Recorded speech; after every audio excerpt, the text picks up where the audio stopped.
app on your phone by texting GLR to 72727. If you'd like to use your phone to dial in and listen, simply dial 619-550-0711 and we'll come right through the phone to you. Thanks again for tuning in. We hope you enjoy tonight's ball games. You're listening to the GLR Radio Network.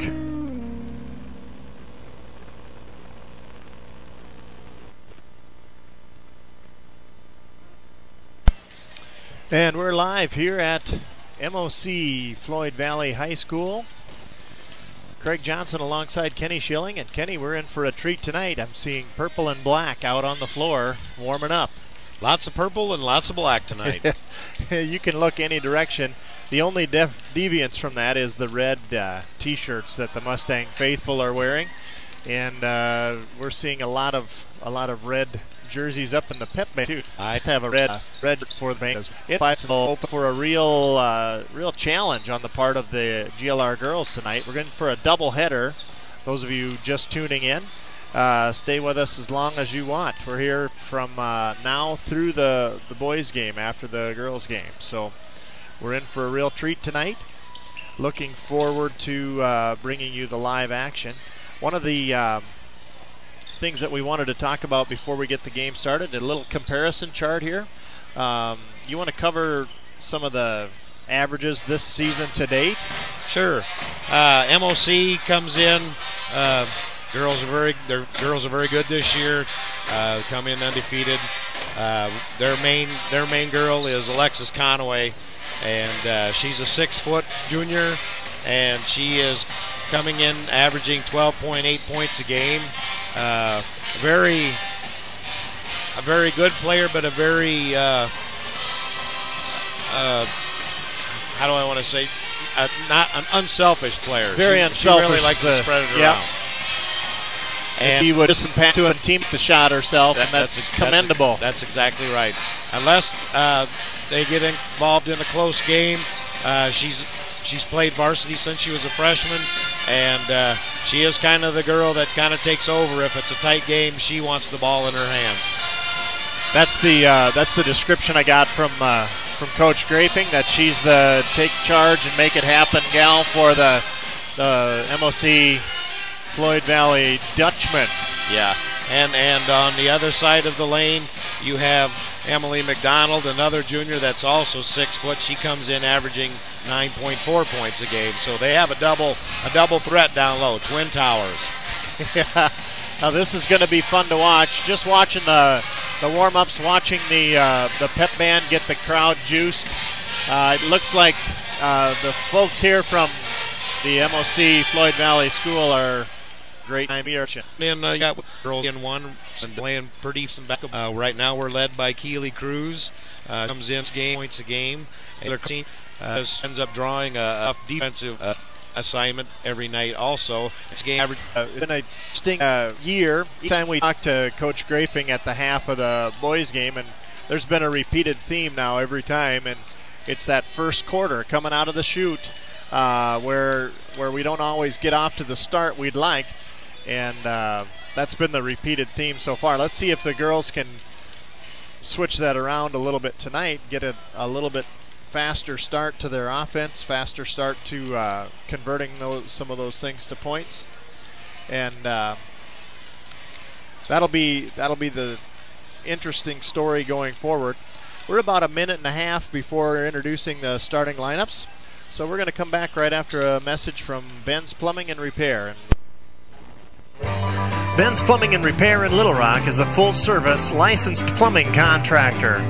Whether you're working on a brand new construction site, a remodel, or just need some repairs on existing plumbing for residential or commercial property, Ben's Plumbing and Repair is who to call at 712-348-5555. Ben even has a camera that can detect plumbing problems and diagnose issues from the inside of your pipes. See a great video of Ben Eikens, the owner of Ben's Plumbing and Repair, on our sponsor page, and give him a call at 712-348-5555. That's Ben's Plumbing and Repair in Little Rock.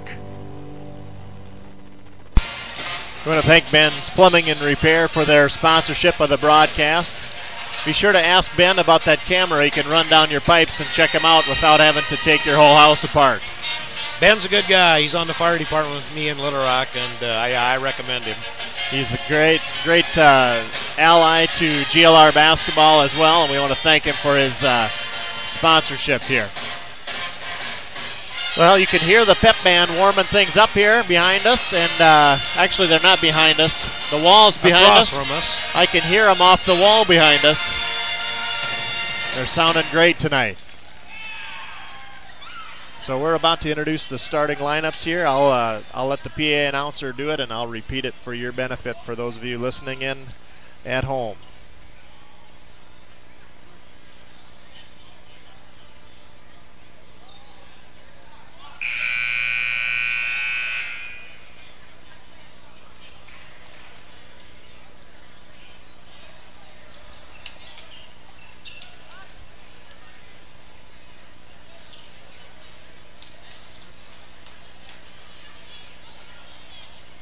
Just about to get things underway here.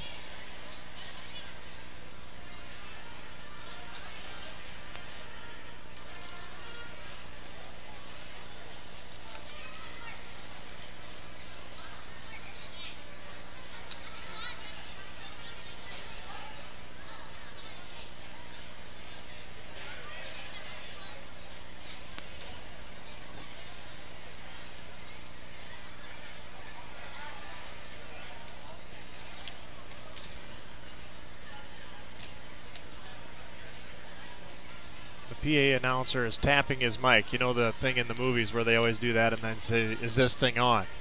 I thought maybe he was delayed from the slippery roads or something. I can hear that he's got his mic on now.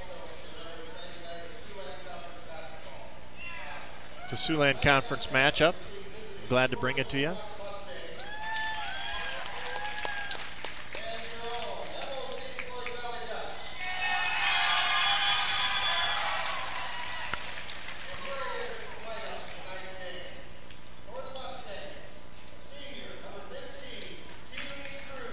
Keely Cruz wearing number 15.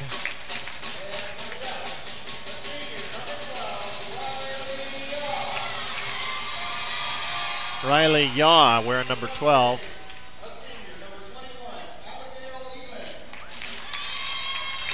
Abby Eben coming in for the Mustangs. Kristen Probst wearing number 10. Jessica Sandbolt.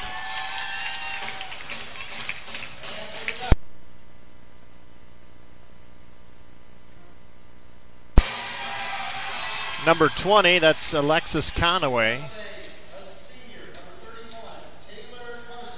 Wearing 31, Taylor Carstensen.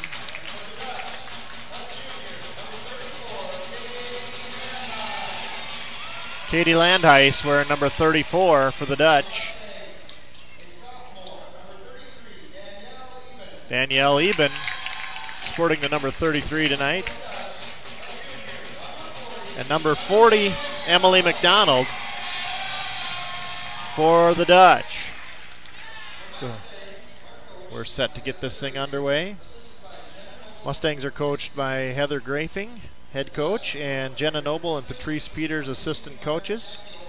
Head coach for the Dutch, Gary Richardson, and assistants Jade Niemeyer and Jackie Olson. National anthem coming next.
MOC Pep Band doing a good job on the national anthem there.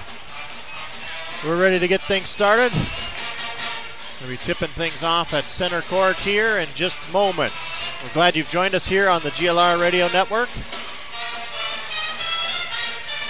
We'll pause now for station identification. You're listening to the GLR Radio Network.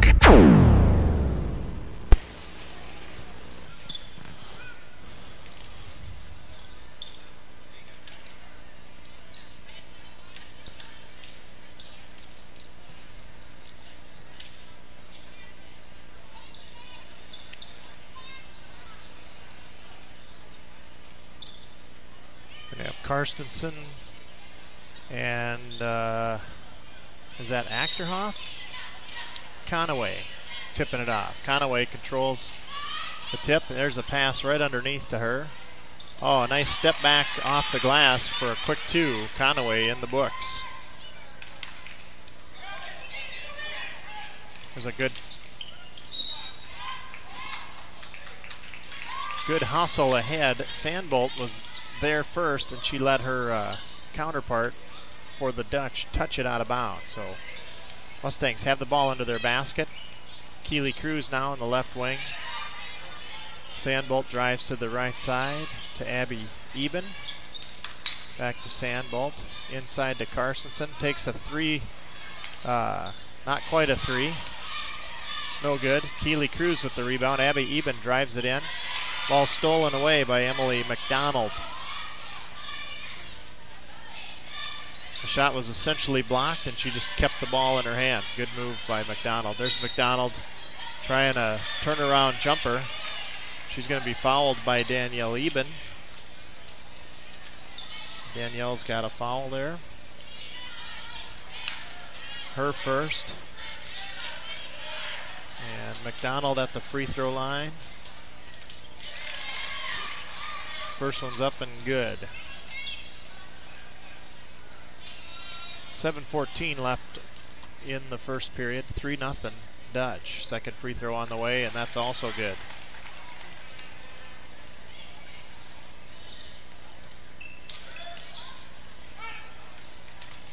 Mustangs driving it down. Sandbolt tries a layup off the left side, no good. Dutch quickly clearing. Oh, good move.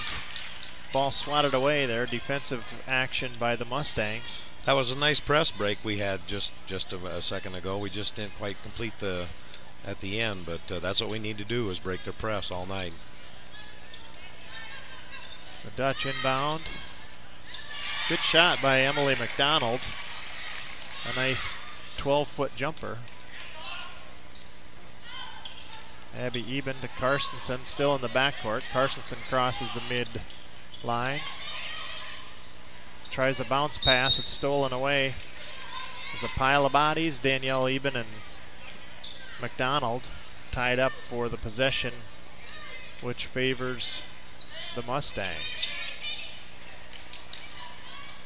There's a pass underneath to Karstensen. Turnaround jumper blocked. Emily McDonald, that's a long arm of the law in there. You're going to have to get a high jumper to get over her outstretched arms there. Pass inside to McDonald. Danielle Eben defending. And good job of defense by Danielle there. Confounded her, and she double dribbled it, so that's a turnover. Credit Danielle for some good hustle D there. Sandbolt going to break the press across the midline. Gets it out to Keely Cruz. Steps back to clear. They're going to reset the offense. There's a pass inside to Eben. There's a nice turnaround jumper. Good shot. There's a steal already down at the other end, and Sandbolt comes out of there with it. Keely Cruz to Sandbolt, back for a three. Didn't hit it, but good look there. The Dutch control it. Yaw bringing it across the timeline for the Dutch. Sends it across the left side. Conaway down underneath. Layup is good. 8-2 on the scoreboard. 5:40 left in the period.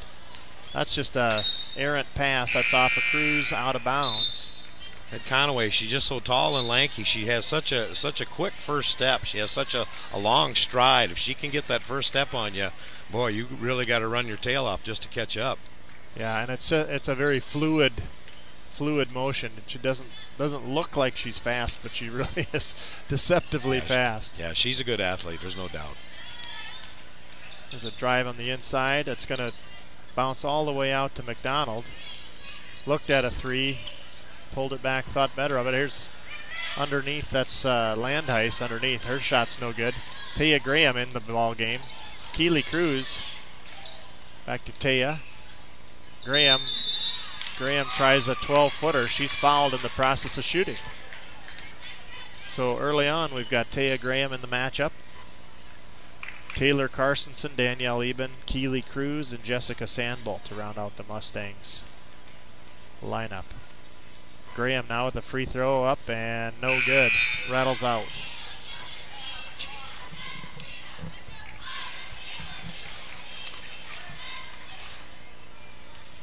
Taya Graham now trying the second free throw. That's up and good. So Taya Graham's in the books with a free throw. Dutch bring it down fast. McDonald on the inside. It's tipped out of bounds by the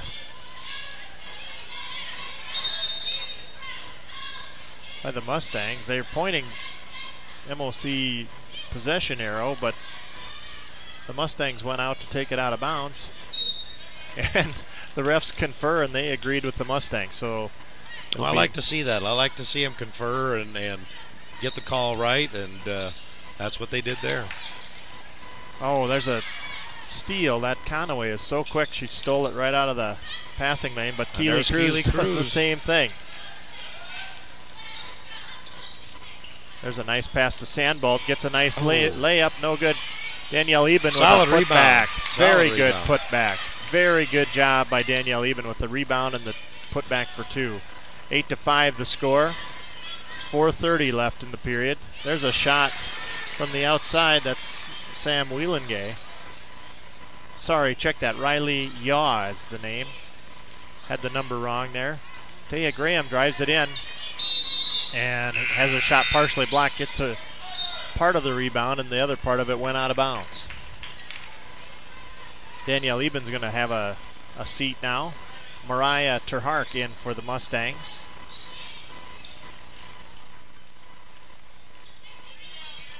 .412 left in the period. 10-5 is the score. Dutch are leading here early on. Good hustle there by the Mustangs. We're going to have a jump ball called. The ensuing pileup on the floor.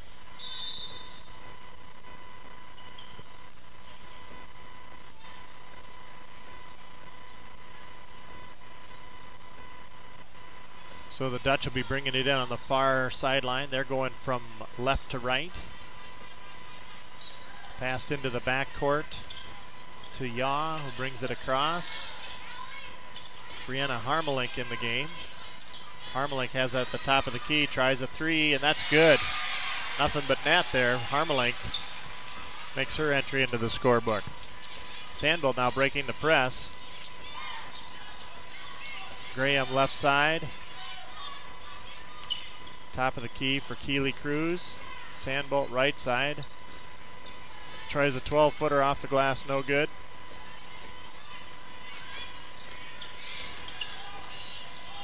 The Dutch bring it all the way down to the baseline. Passed it back to McDonald at the free throw line, and she's called for a travel.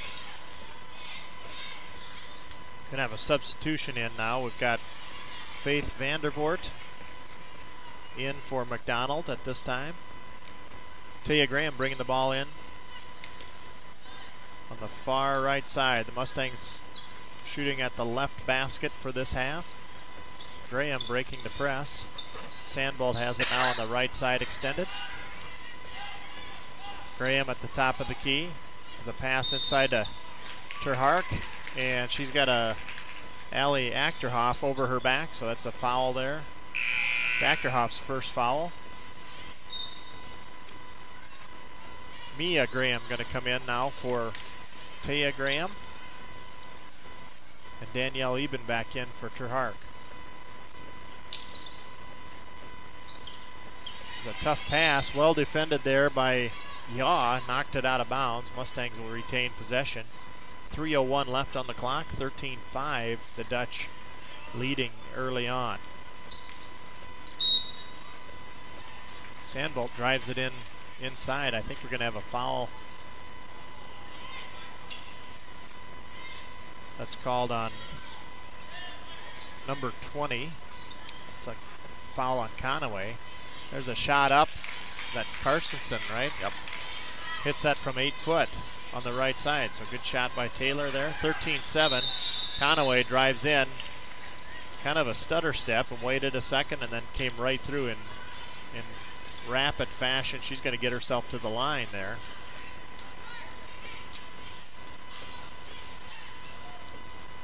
Danielle Eben picks up her second foul. First free throw on the way, and that's good. That's Alexis Conaway at the free throw line. So she's got her first free throw. Second one on the way.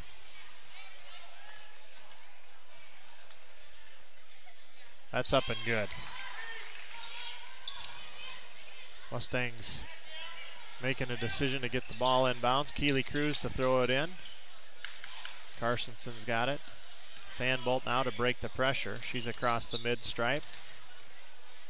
Gets it out to Mia Graham. Oh, and there's a quick, nearly a steal, but it's out of bounds off of the Dutch. Landhuis made a quick move there to get the ball, but Mustangs retain possession. 15-7 is the score. Sandbolt again breaks the pressure somewhat, gets it across the mid stripe. Mia Graham now with it. Carstensen down on the left side, and that's a nice shot by Taylor Carstensen there. Off the glass and good, 15-9. Dutch bringing it quickly back inside. Now outside to Harmelink. She drove it right into the trees there. Taylor Carstensen and Mariah Terhark were there to greet her. There's a foul committed there. Taylor Carstensen's first. Harmelink at the free throw line. First one's up and good. Going to have a couple substitutions again for the Mustangs. Mia Graham and Jessica Sandbolt sit down. Taya Graham and Abby Eben back in. Harmelink now, second free throw, no good. Rebound by Carstensen. Driving it left. Gets it down to Taya, and it's out of her reach. Taya ran right into a spectator who's sitting on the court. She's okay.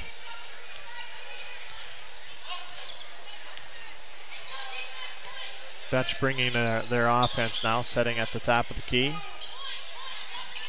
That's Vander Voort in, and that's Conaway. Nice pass underneath. It's another shot by McDonald. McDonald's playing a good game early on here. There's a screen set. Carstensen helping Taya get across the midline. Taya driving it all the way down. Shot up no good. She's in on her own rebound, but Conaway stolen away by Keely Cruz. Good hustle down the court by Keely to get back for that long pass. And now we've got Taya Graham left side trying a three, no good. Tries to get her own rebound. She's blocked out by Landhuis, who's got the rebound for the Dutch. Dutch setting their offense now. Nice backdoor move on the inside, no good. Layup no good, but the rebound, Emily McDonald, shot up off the glass, and that's no good. We're going to have a foul committed. And that's on Abby Eben. That's her first. Free throw on the way. McDonald's got another one.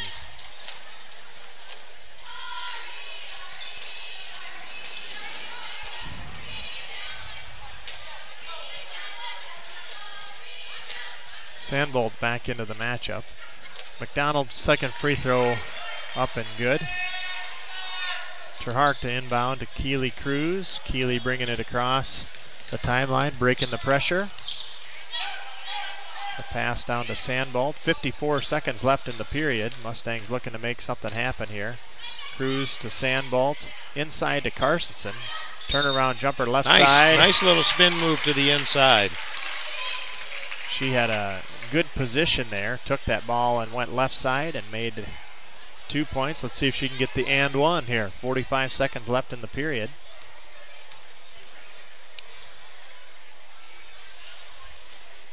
And that free throw is going to be no good. Rattles out to the left side.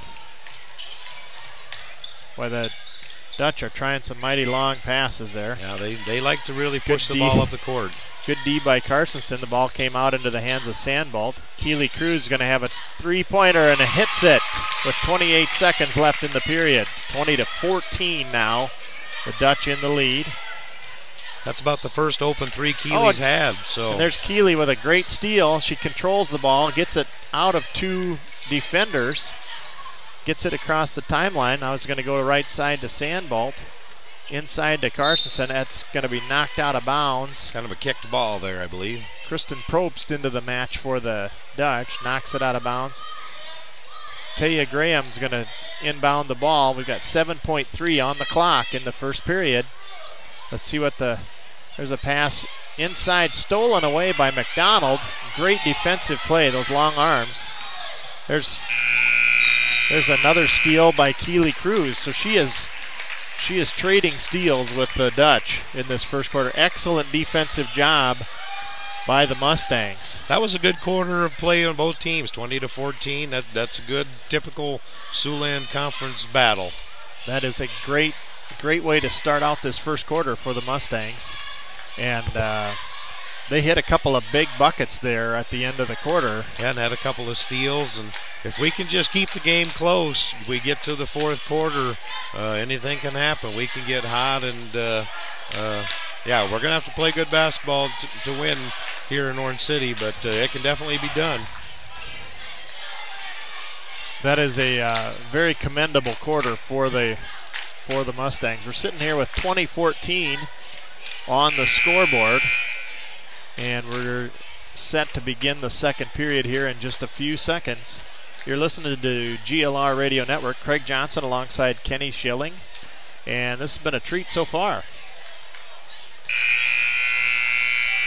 Excellent basketball being played both sides of the court, and definitely the early indicators on some of MOC Floyd Valley's team have been right. They've got a couple of really big threats there.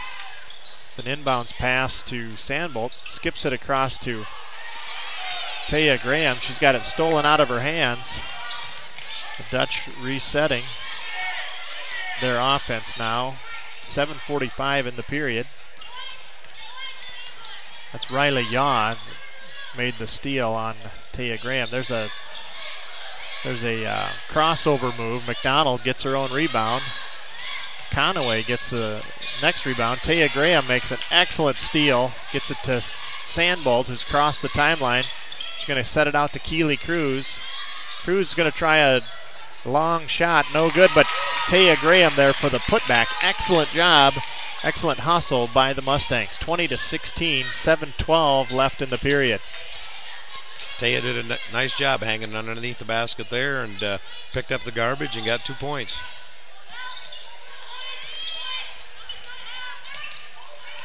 McDonald driving it down low. No good. They're having some trouble against our tall players underneath themselves. Yeah. There's a nice putback. Conaway is no slouch underneath, and she put a nice layup in there. Yeah, with 2 6-footers under the basket, they get a lot of rebounds. It's a mighty tough pass. Somehow Mariah Terhart comes out of there with it. Tries a pass to Carstensen. It's kicked out of bounds. Be Mustang basketball underneath their own basket. 22-16 is the score. 6:37 on the clock. There's a pass into Carstensen. Turns around left side. Shot no good. Gets her own rebound. It's controlled out of there by Conaway. Fast pass ahead to Harmelink. Back to Conaway, across to Landheis. There's a pass inside to McDonald. She's going to try a turnaround jumper. It's stolen out of there. Mariah Terhark, fierce D inside. Nice there. defense. She's not taking any. Held her ground, arms straight up. She did a nice job. It's a great defensive stand there by the Mustangs. Good turnaround there, good back door, but it's stolen out of there. Landheis gets it ahead to Harmelink. Makes a layup. 24-16. The Dutch in the lead. Sandbolt going to drive it left side. She's going to take it all the way to the house. Up nice and off job, the glass. Nice job. Nice screen there.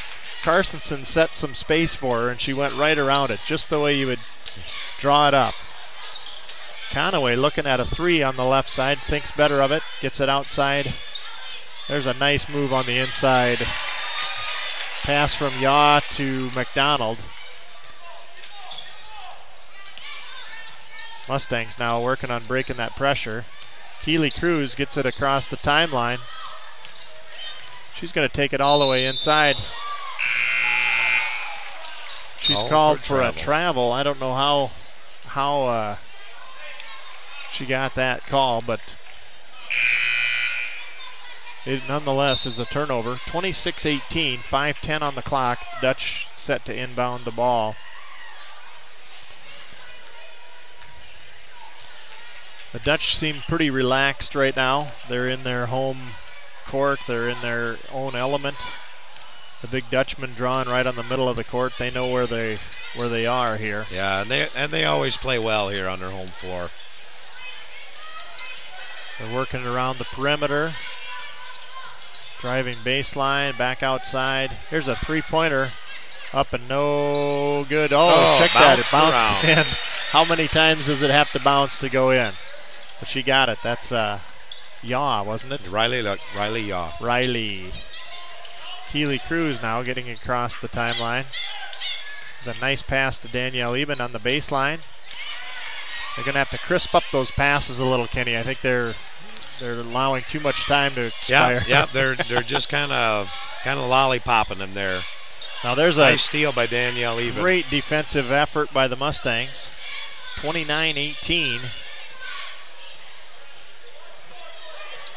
Keely Cruz, top of the key. There's a good hustle there. Yaw making a great play. Keely Cruz is going to be charged with the foul there. Coach Grafing is off of her seat. Can't believe that call.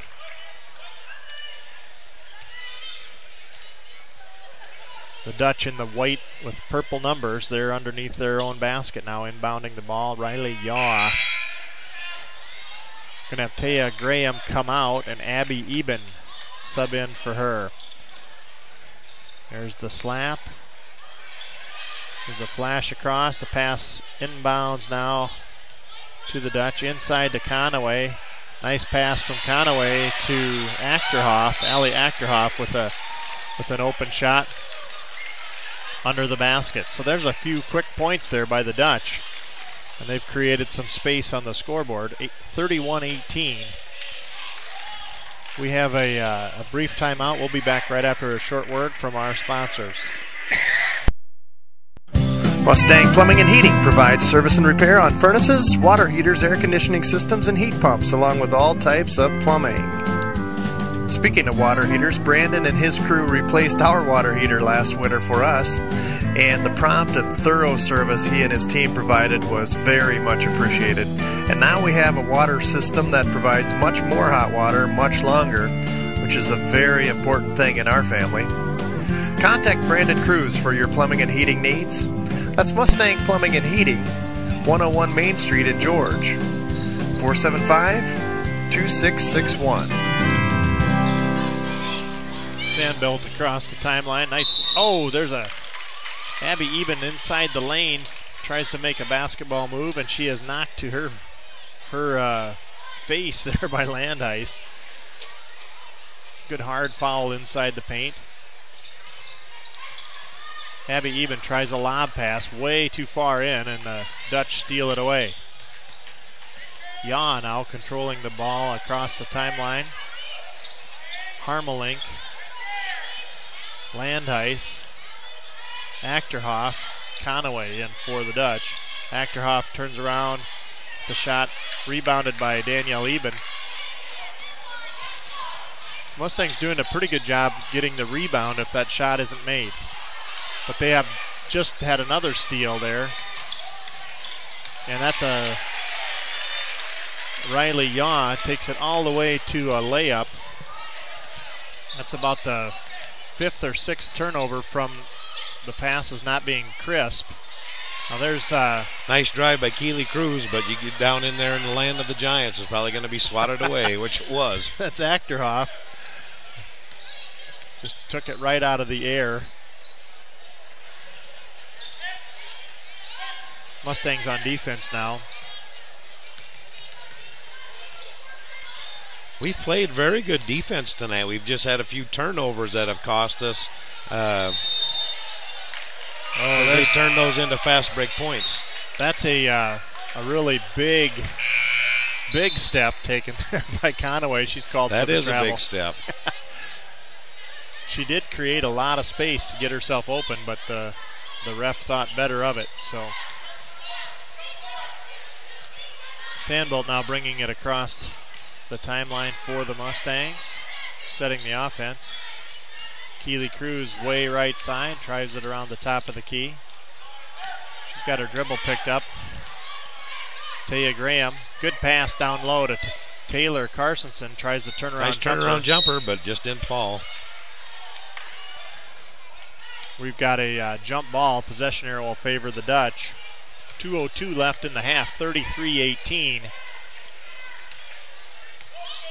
The Dutch casually bringing it up the court. It's Harmelink to Yaw. We've got Vandervoort in. There's a steal out there by the Mustangs. Taya Graham bringing it up the court. She drives it down to the right side. Tries a pass to Carsonson. She's got it inside. Carsonson left side move. Swatted out of there by Emily McDonald. There's Conaway with a move, a left dribble move, and she gets it inside. She's going to be fouled in the process of shooting there. That's going to be Terhart committing the foul. I believe that's her first on the night. That's her first, yes. So, Alexis Conaway at the free throw line. That free throw's no good. Sandbolt there for the rebound. 1.5 minutes left in the period. Keely Cruz left side, tries a pass to Carsonson. And there's just too many Dutch in there. Stolen out of there again. Yaw brings it across the line. Conaway right side. Yaw from three-point land, no good. Sandbolt with the rebound, 1.7 minutes left on the clock. Right side, Taya Graham. Quick jumper, no good. There's Conaway, long lead pass to Yaw.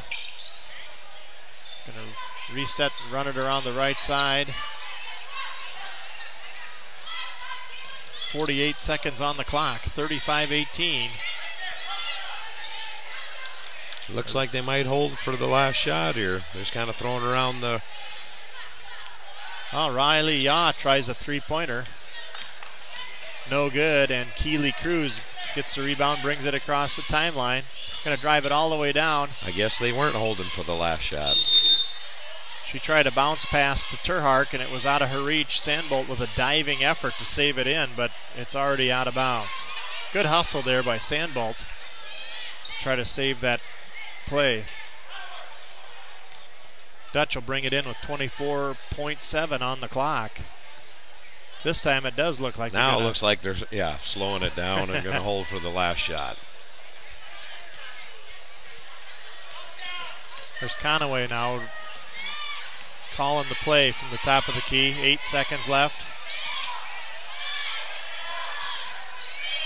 And we're going to have a shot up in the air, no good. Rebound, shot up and no good as well. McDonald had a chance to put it in at the buzzer. Came up dry. 35-18 on the clock. And that's the end of the first half. The Dutch are calmly executing their plan, Kenny. It looks like they're very relaxed. Yep, taking it to their big girls when they need to, and they're still getting, they get good outside shooting from their guards. That's you can't ask for more than that. If you got an inside-outside combination, it's usually a tough night for the opposing team. Now let's see if the Mustangs can reset in the locker room, talk things over. We'll be back after a message from a few of our sponsors. Thanks for listening to the GLR Radio Network.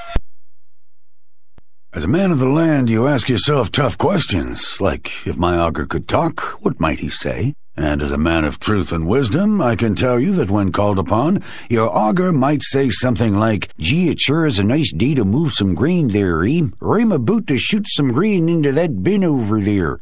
Now you ask, why does my auger sound like a Royal Mountie? Well, that's because there's a chance you bought it from some fancy outfit in Canada. That's right, you may have unintentionally outsourced a piece of equipment that sits at the center of your operation, that transports your most precious cargo. Canada, a country that is not America. Now you know. And now, next time you get it right. Because Sudengay Industries manufactures the world-class Ox Portable Auger right here in America's heartland, George, Iowa. Ox Portable Augers from Sudengay. There's work to do. The Ox.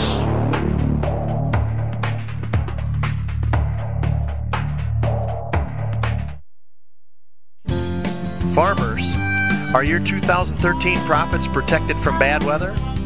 The extreme weather this past growing season is in the rearview mirror, but now you need to plan for next season. Otter Valley Insurance in George now offers total weather insurance, providing coverage against drought, excess moisture, heat stress, and fall freeze. And the program pays out automatically when bad weather hits. That means no paperwork and no adjuster coming out to your farm. Call Otter Valley Insurance at 712-475-3325 to learn more and get a free George Course 532.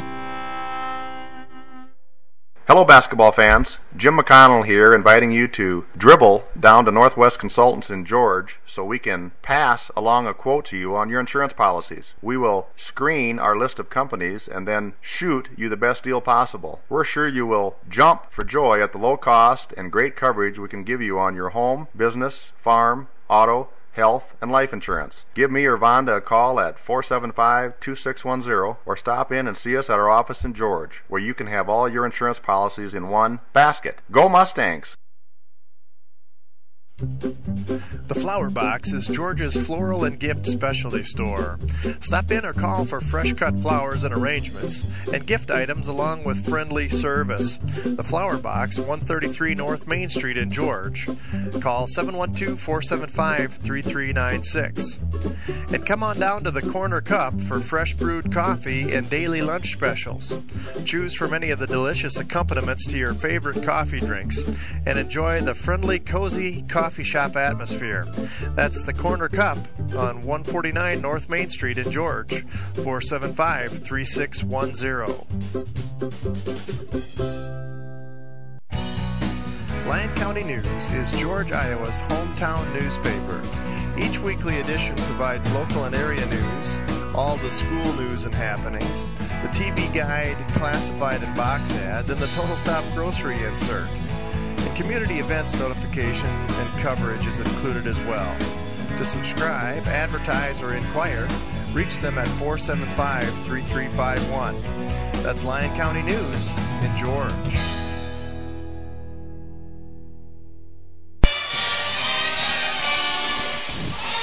Well, we're back here live at the MOC Floyd Valley Gymnasium. Craig Johnson alongside Kenny Schilling, and Kenny, we're seeing an exact replica of the coach's advice to the team. Yeah, no doubt about it. MOC is doing what they do best. You know, they can do the inside-outside game. They like to penetrate and dish off to their big girls, trailing behind, and their shots are going in tonight so far.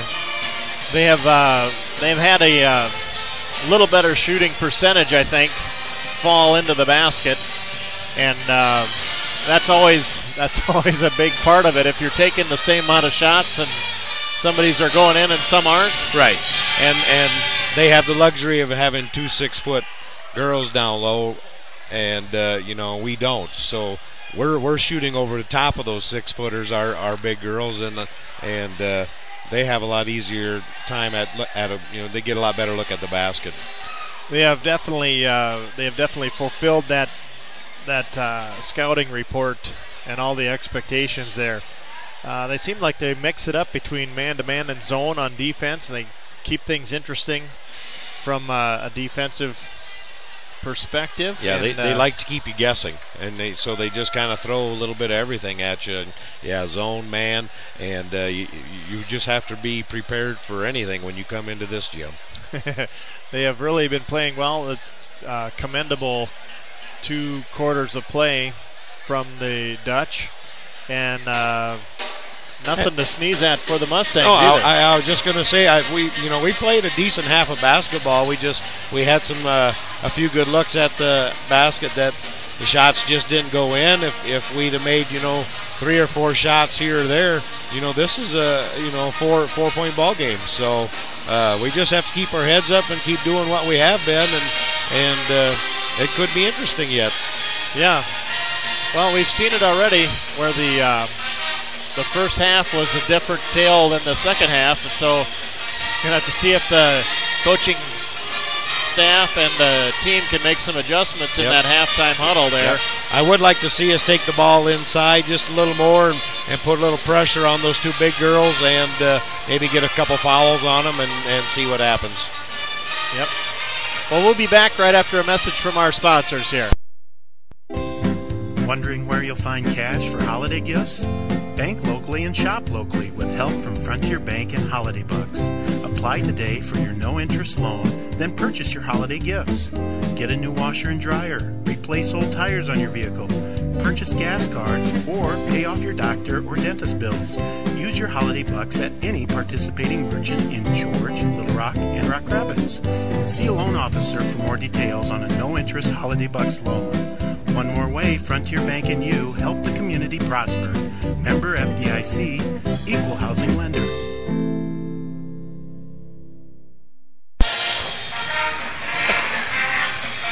Well, we're in the presence of a great sounding band here tonight. They are rocking the place. This is Craig Johnson alongside Kenny Schilling. We're at halftime here at the GLR MOC Floyd Valley Siouxland Conference matchup. We're at the Floyd Valley, or MOC Floyd Valley rather, gymnasium. We're in Orange City, Iowa, and it's a great night for basketball. A little bit of snow falling this afternoon and late afternoon, and it's getting to be that season, Kenny. Yeah, it's starting to look a lot like Christmas, as they say outside. It is. At least we didn't have a lot of wind. We just had, I don't know what we had, maybe an inch of snow, but yeah, just kind of covered everything. And a little sneak preview of things to come, I'm afraid. I'm afraid so. We're about 2 minutes from tip-off here, and we'll be bringing you all of the second half action and following that with the second half of our doubleheader between the MOC Floyd Valley boys and the GLR boys.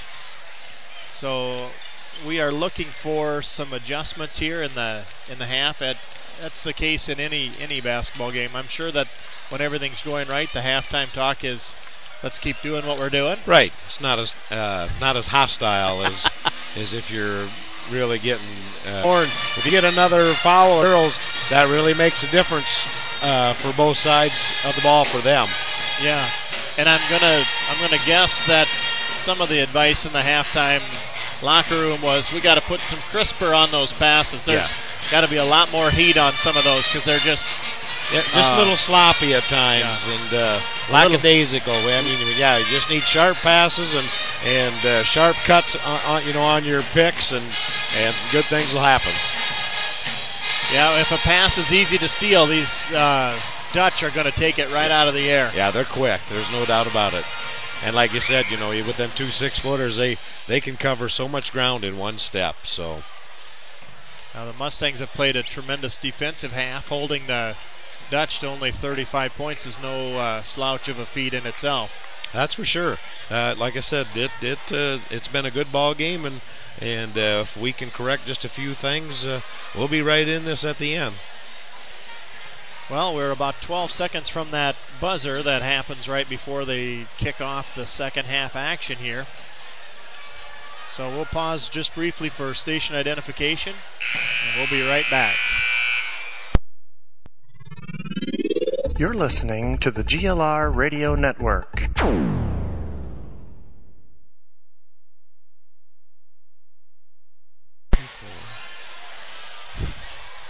Well, we're looking at the starting lineups for the second half here. Looks like we've got McDonald, Landheis, Riley Yaw in the matchup, Alexis Conaway, and Sam Wielengay in there for the Dutch. Keely Cruz, Jessica Sandbolt, Abby Eben, Taylor Carstensen, Danielle Eben in to round out the lineups for the Mustangs. It's a nice pass inside to Carstensen. She's going to be fouled as she turns around for the jumper. A good pass inside from Keely Cruz. So right off the bat, Carstensen's at the line. Put some points on the board with the scoreboard clock stopped. That's a good idea if she can do that. First one does not go for her though. So that's one free throw she'd like to have back. Here's a second try here. Second one's up and good. 35-19 now.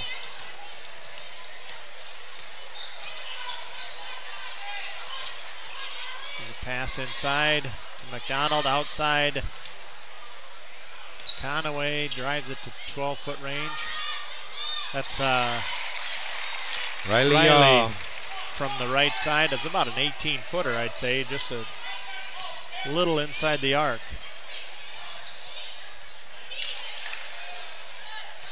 Danielle Eben turns it down to Sandbolt, who went a little too fast for the basketball, tried to come back for it, and I think that was Wielengay that tied her up on that. So we're going to have a possession arrow favoring the Dutch. They're bringing it up. Conaway across the timeline. They're around the horn.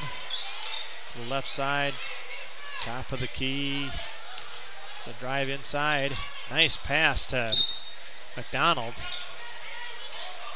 Ball's tipped out of bounds, and it'll be Dutch in possession of the ball. Yaw to inbounds it. There's a lob pass to Conaway. She's blocked out of there by Carstensen. They reset outside. Conaway way right side. Top of the key, long three, no good. That's Landheis. Yeah, good box out by Danielle Eben under the basket and come up with a rebound. So 37-19. Carstensen driving from the left side into the middle. Shot no good. That's a nice move, a nice shot. It's just another one of those that just kind of didn't bounce our way. Mustangs getting some good looks at the basket. Now on defense as the Dutch work it around the horn. There's a long three again. Boy, that was from downtown, Orange City. That was where the Pizza Ranch used to be. Wow. Now I think it's a Mexican restaurant now. Good grief. I think she might have snow on her shoes. She was so far outside. Anyway, good shot there. That's Landheis, wasn't it, from three? Mustangs turn it over on possession, and the Dutch have it again in their side of the court. They're on the left side this time.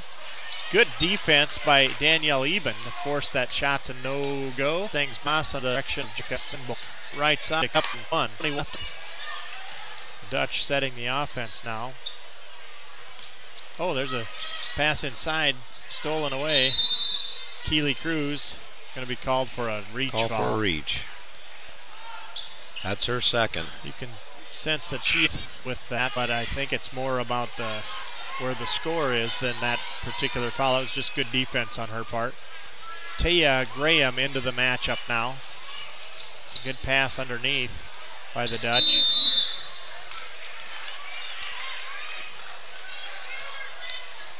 There's another foul right off the bat there on Keely underneath. called for a push underneath the basket. It's her third foul. Yeah, that was 2 quick ones. That was not a good deal. A little frustrated. Mia Graham coming in to fill her spot. There's the Dutch. Shot's blocked. There's going to be a foul called on Carstensen. Conaway brought it inside, and Carstensen denied her that privilege of a nice free shot. So she'll have a free throw now. 5:05 on the clock, 40-21. Alexis Conaway at the line. Free throw up and good.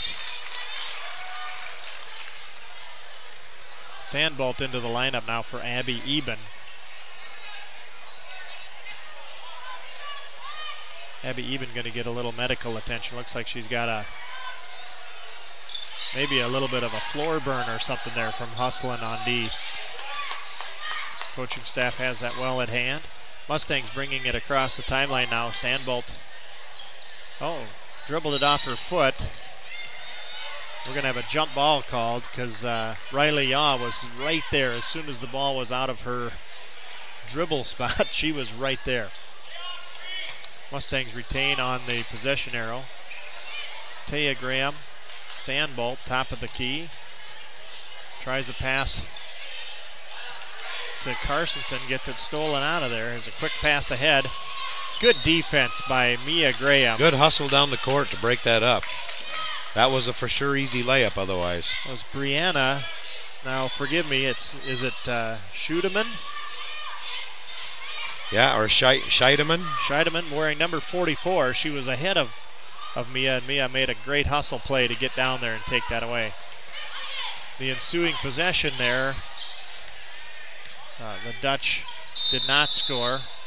And there's Scheidemann fouling on Mia Graham. So Mia getting some meaningful time into the game as a freshman. She's going to be the inbounds tosser here. There's the screen. Danielle Eben, far left side. Mia Graham driving it left. She's going to try the jumper. It's in and out. No good.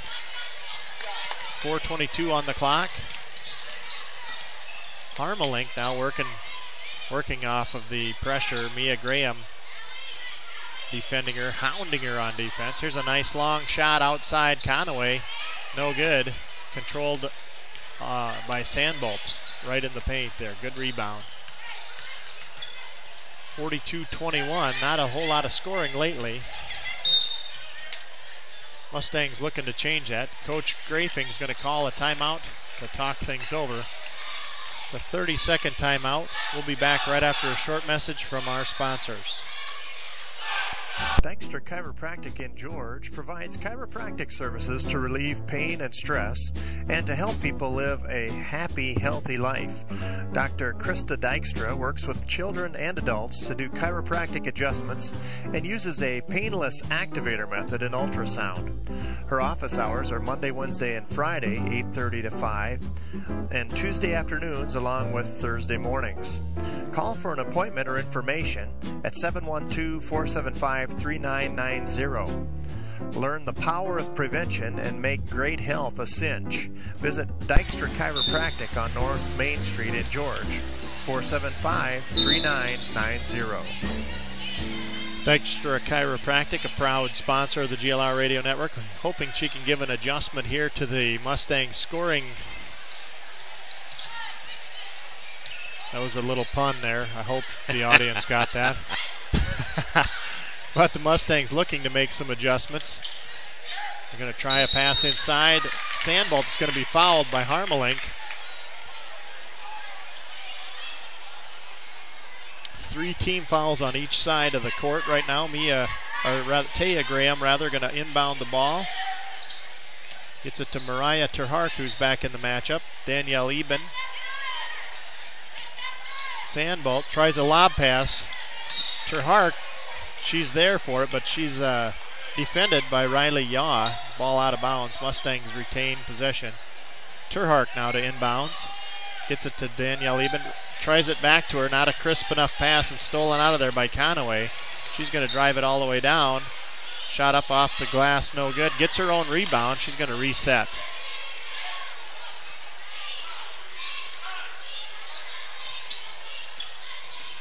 Ball around the horn. There's a steal. Taya Graham, great defensive move.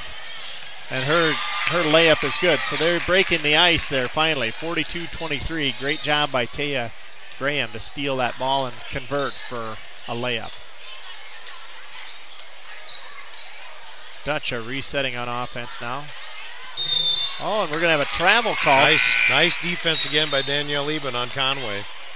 That is a great steal. It's a turnover, but it ends up being a steal. Mustangs with the ball now. Going to have a few substitutions here, quite a few. We've got 10, 12, and 14 into the game. That's Probst, Yaw, and Wielengay. And we've got Allie Achterhoff and Emily McDonald in now for Conway. So if you wrote all that down, you probably still didn't hear me say it right at home there, but we're going to do our best to keep bringing you this action. Great pass inside to Sandbolt. Nice cut through by Jessica. Good flash into the open space there and a great conversion. So 42-25. Mustangs with a couple quick baskets. Keely Cruz back into the lineup, playing that tenacious defense. There's a shot by McDonald. Long outside shot. Keely Cruz with the rebound. 42-25 Mustangs.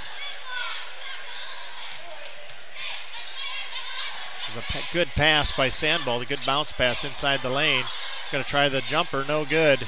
Well defended there by two Dutch players.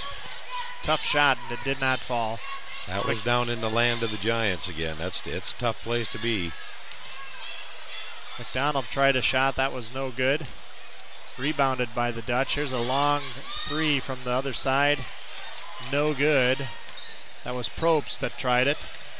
Mustangs control the rebound. They're back across the timeline. 1:40 left in the third period. There's a good pass to Taya Graham. Drives it into that land of the Giants. Emily McDonald fouled her going up for the shot. So she'll have a chance to put some free throws up here. 42-25. Looks like that's the second foul on Achterhoff. Achterhoff, yep. Taya Graham at the free throw line. Shot up and no good. Covered a good half of the rim and did not fall. Yeah. I know those are the ones we got to have to keep this close. We need every single point. Conaway back in.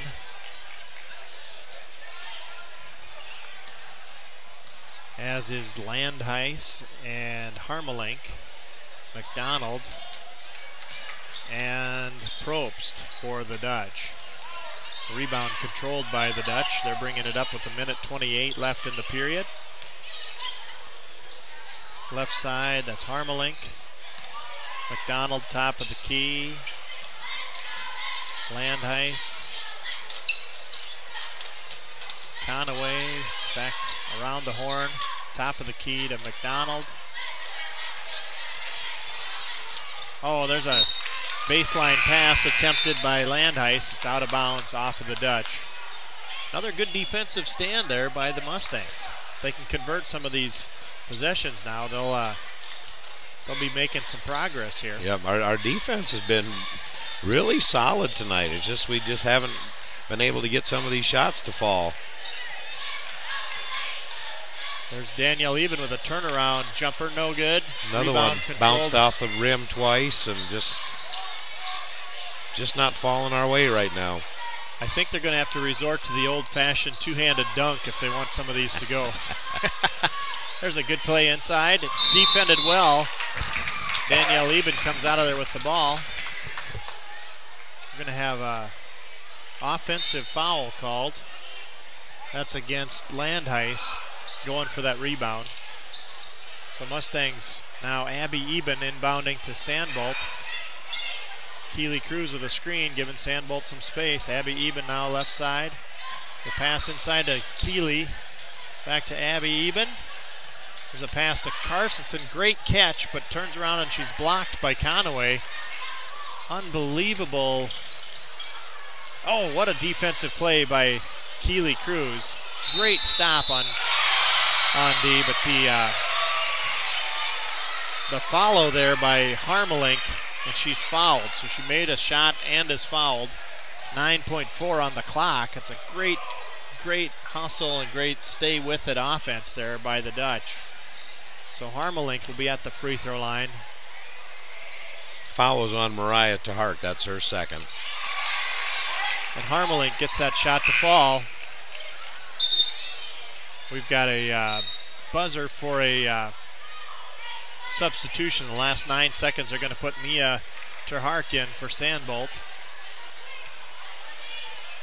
Mia Graham, rather, I'm sorry. You said Mariah Terhark, and I was thinking that last name.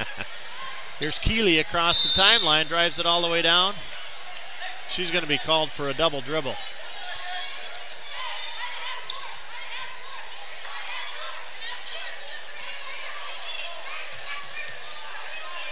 So here we go. There's a pass down to McDonald. Shot up and good at the buzzer. Hand in her face there by Carstensen. She just shot it up over her. Yeah, you couldn't defend that any better than Taylor did, and the girl made the shot. You have to give her credit for that. That was a tremendous possession there, despite that hounding defense on the part of the Mustangs. Well, we'll be back to bring you the last quarter of this game right after this message from Corner Service in Little Rock. Corner Service in Little Rock is the place to go for all your vehicle maintenance needs. From oil changes to overhauls, get a set of new tires or even wiper blades to help with visibility. Let the professionals at Corner Service keep your vehicles running smoothly all year long. Their service station is located at 415 Main Street in Little Rock, and they can be reached by phone at 712-479-2794. That's Corner Service, Main Street in Little Rock, 479-2794. Big thank you to Corner Service there in Little Rock for being a sponsor of the GLR Radio Network. We've got some great sponsors, folks. If you have a chance to thank them for bringing you this broadcast on the premise that you actually like the broadcast, that is, then you tell them. And if you don't like the broadcast a lot, go tell the sponsors. That's right. Tell them you don't like it. At least tell them either way. Tell them thanks for bringing it to you. It's like I always say, Kenny, if you don't like the broadcast, tell a few people you don't like that much. That's correct. Back into live action here. Dutch with the ball on their half. Oh, good defense by Mia. That's off her knee. It's still in the possession of the Dutch. Inside to McDonald. She's going to try a lob pass to Conaway. Somehow catches that, and I think we're going to have a foul on, is that going to be on Carstensen? Abigail Eben, I believe. Abby. That's her second. So Conaway at the free throw line. Going to make the first end of that.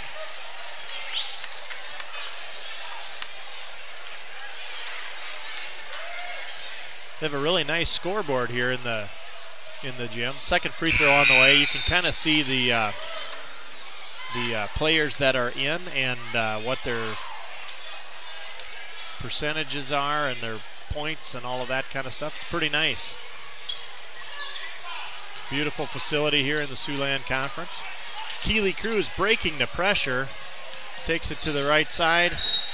She lost control of the ball and committed a frustration foul there. Conaway came out of there with the ball. It's going to be Keeley's fourth foul, I'm afraid. Not stitching basketball. From the offensive side, she has not had the kind of night she wanted to have. I know that. No, and she's our leading scorer, so MOC has done a very good job of defending her up top. They have done that indeed. They have shut her out, and it's made some trouble for us from the offensive side of the ball. 49-25. Mustangs on a great defensive stand there. They're going to have the ball out of bounds underneath the far basket. Carson direct just to Danielle Eben, to Abby Eben. Going to drive it left side. Get all shot. Lead back. 49-7. Get there. Oh, by Alyssa Brown. Aim for the Dutch. She made a great move and then thought about one more step, and it was too many. Carstensen now. Oh, great pressure break. Sandbolt's going to take it all the way in. It's going to not fall, but there's Taya Graham again with that always present where the ball is. She has a nose for the ball. There's no doubt about it. She's always right in there. Nice turnaround jumper, but off the glass, no good from Carstensen.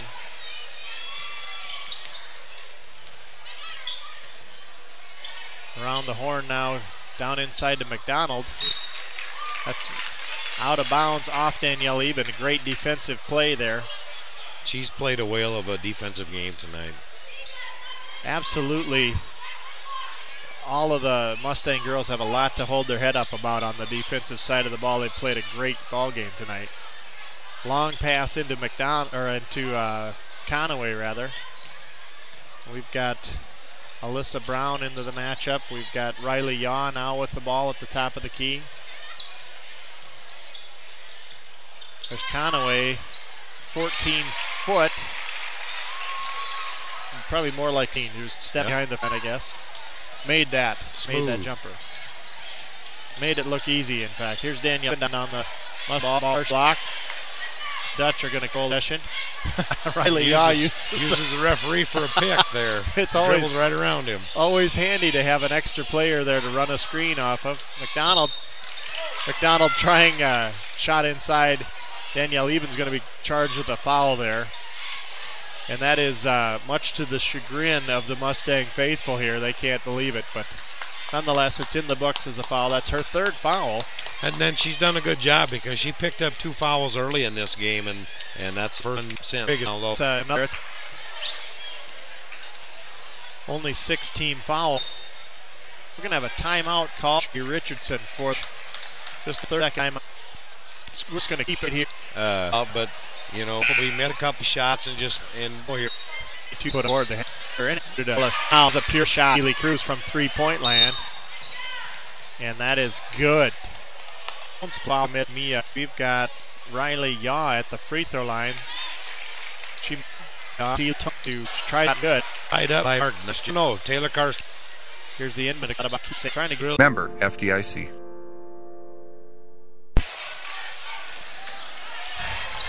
Thanks to Security Savings Bank for their sponsorship of the GLR Radio Night. We've got Keely Crew, Mia Garcia for the here. Conway bringing it up against Taylor Carstensen. Inside to Yad. She's going to be called for a travel, I believe. Keely bringing it up.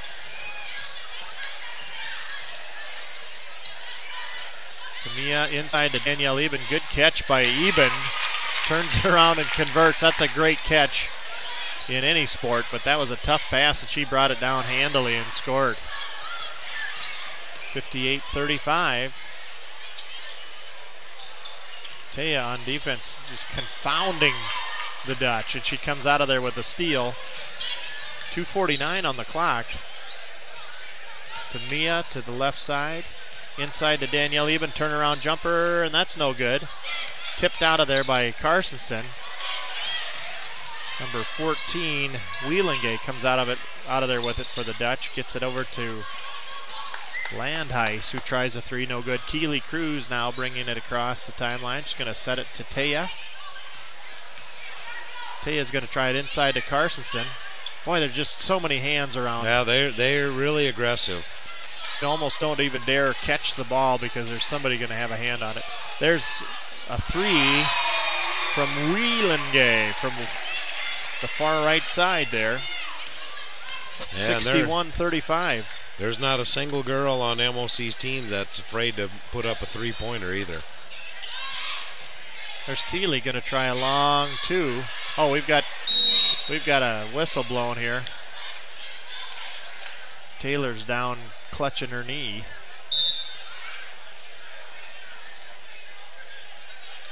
She's up. She's going to be all right. Mariah Terhart is going to come in to give her a rest.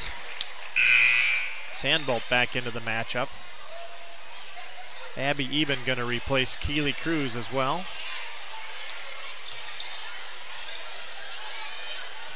Minute 48 left in the game, 61-35. Let's just see if the Mustangs can hold that defensive stand that they are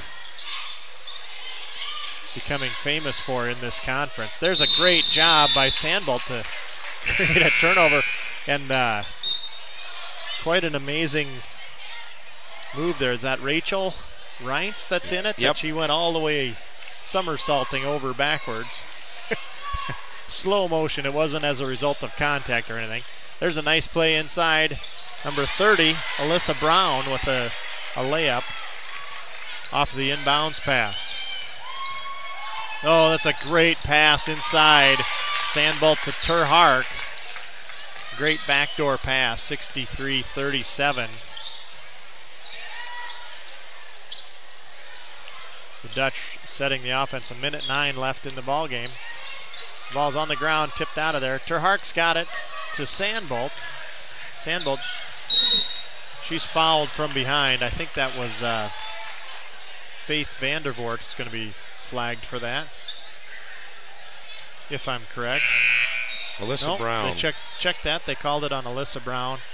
Brown's going to come out, and we've got Michelle Cronin. And we've got Ira DeYoung into the matchup for the Dutch. A minute even left on the clock, 63-37. Sandbolt at the free throw line. First one up and good.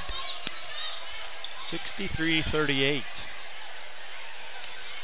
So there's that hounding defense by the Mustangs. If they convert some more of those turnovers into points in games going forward, that's going to be a big difference maker. That's for sure.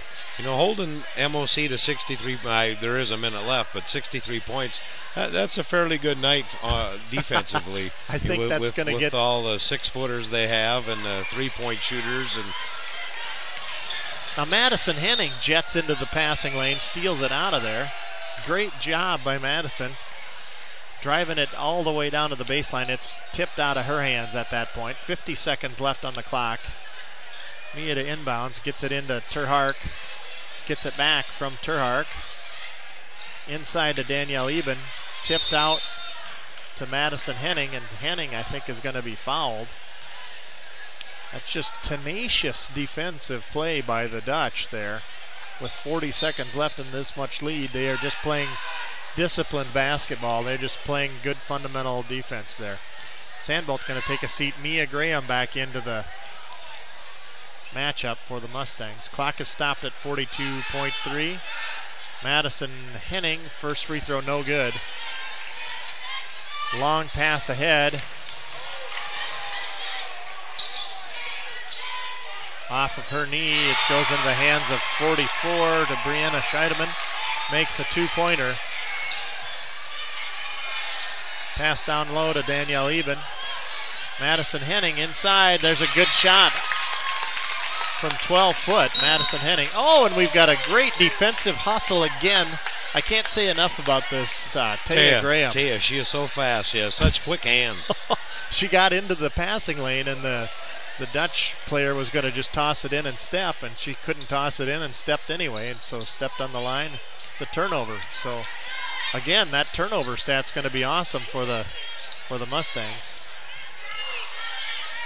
There's a scrum for the ball.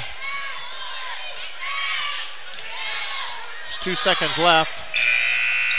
And Taya Graham on the floor trying to steal that again. It's a great basketball game for the Mustang girls. Even though they didn't come out of there with the W, they played a great basketball game and nothing to be ashamed of at all from a game standpoint. 65-41 is the final score. 65-41. So we'll be back in a few minutes to set the starting lineups and everything for the boys matchup. You're listening to the GLR Radio Network, and we'll be back after these messages from our sponsors.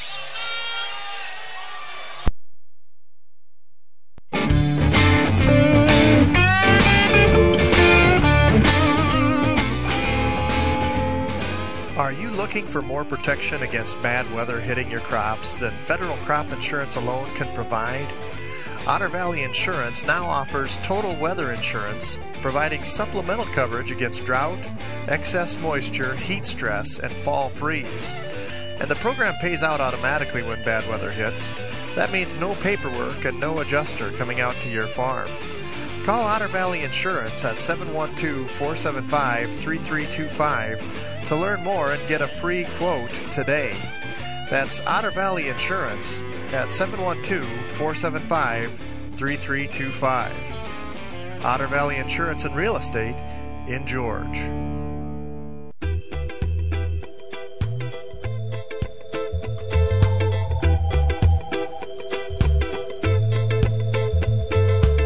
Unique protection for electronic devices. TreeShell.com. iPhone 4 and iPhone 5. TreeShell.com. Get a case or skin for your iPod, for your iPad 2 or new or 3 or mini. If you want a case and a cover that's super nice for your iOS or Kindle device, visit the e-store where TreeShell is sold. See lots of pictures, they're a sight to behold at TreeShell.com.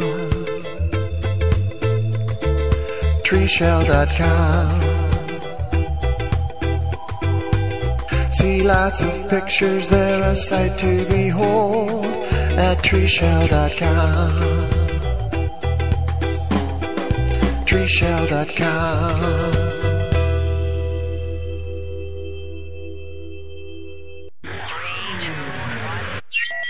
Stay in tune with all the updates from GLR Radio Network.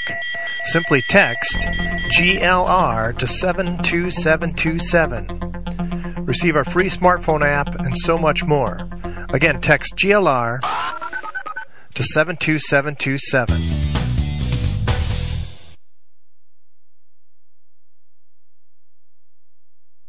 It's going to be hard for you to ignore this ad, because my voice is incredibly resonant and distinguished. It rings loud and true, and it makes you want to buy one of whatever it is that I am. But honestly, I'd rather you ignore my inspiring vociferations. I'm better when left alone, to do my exceedingly important task, to toil, to labor, to do the work of several hundred automated shovels. I am Ox Portable Auger. The Ox. And there's work to do.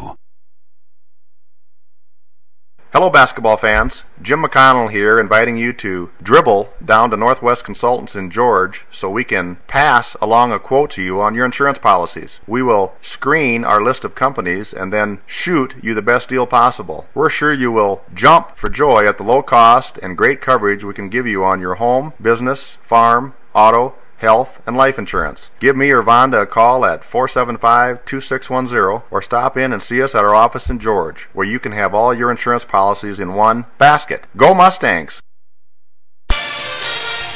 We want to thank Northwest Consultants for being a sponsor here of the GLR Network. And if you don't have one of the basketball schedules, give them a call down there and get one of the refrigerator magnet schedules they've got. Show you all the home and away games and who the opponents are, and it's a nice thing they do for the community each year. Thanks again to Northwest Consultants. Well, we're about 12 minutes from announcing the starting lineups here for the boys matchup. Again, the girls game just finished here. And that final score was 65-41 in favor of the MOC Floyd Valley Dutch. So for tonight, we're going to have, I'll give you the rosters here so you know who's on each team. I'll read off the MOC Floyd Valley varsity boys. Wearing number 2, John Nillis. He's a 6'2 junior. Mitchell Van Ness, a 6'1 junior, wearing number 4. Trey Achterhoff, wearing number 10. He's a 6'4 junior. Caleb DeHaan is a 6-foot senior. Ryan Christie, a 6'3 junior.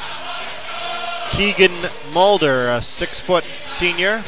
Mitchell DeWitt, wearing number 20, a a 6'2 junior. Daniel Jansen, 6'3 senior. Jacob Conaway, a 6-foot senior.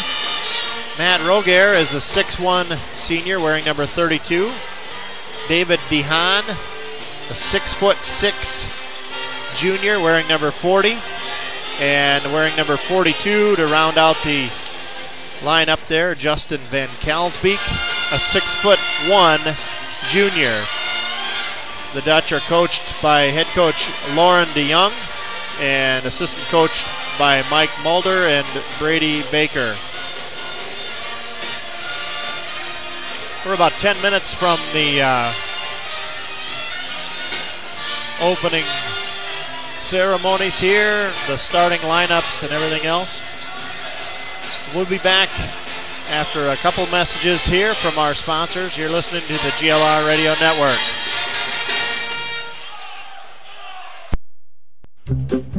The Flower Box is Georgia's floral and gift specialty store. Stop in or call for fresh cut flowers and arrangements and gift items along with friendly service. The Flower Box, 133 North Main Street in George. Call 712-475-3396. And come on down to the Corner Cup for fresh brewed coffee and daily lunch specials. Choose from any of the delicious accompaniments to your favorite coffee drinks and enjoy the friendly, cozy coffee shop atmosphere. That's the Corner Cup on 149 North Main Street in George, 475. Katie Landheis had a 3-pointer. Emily McDonald had 14 points. Ira DeYoung was in for a little bit. Brianna Scheidemann had 2 points. And that rounds out the scoring for the Dutch on the GLR girls side. Keely Cruz had 9 points tonight. Jessica Sandbolt had 6.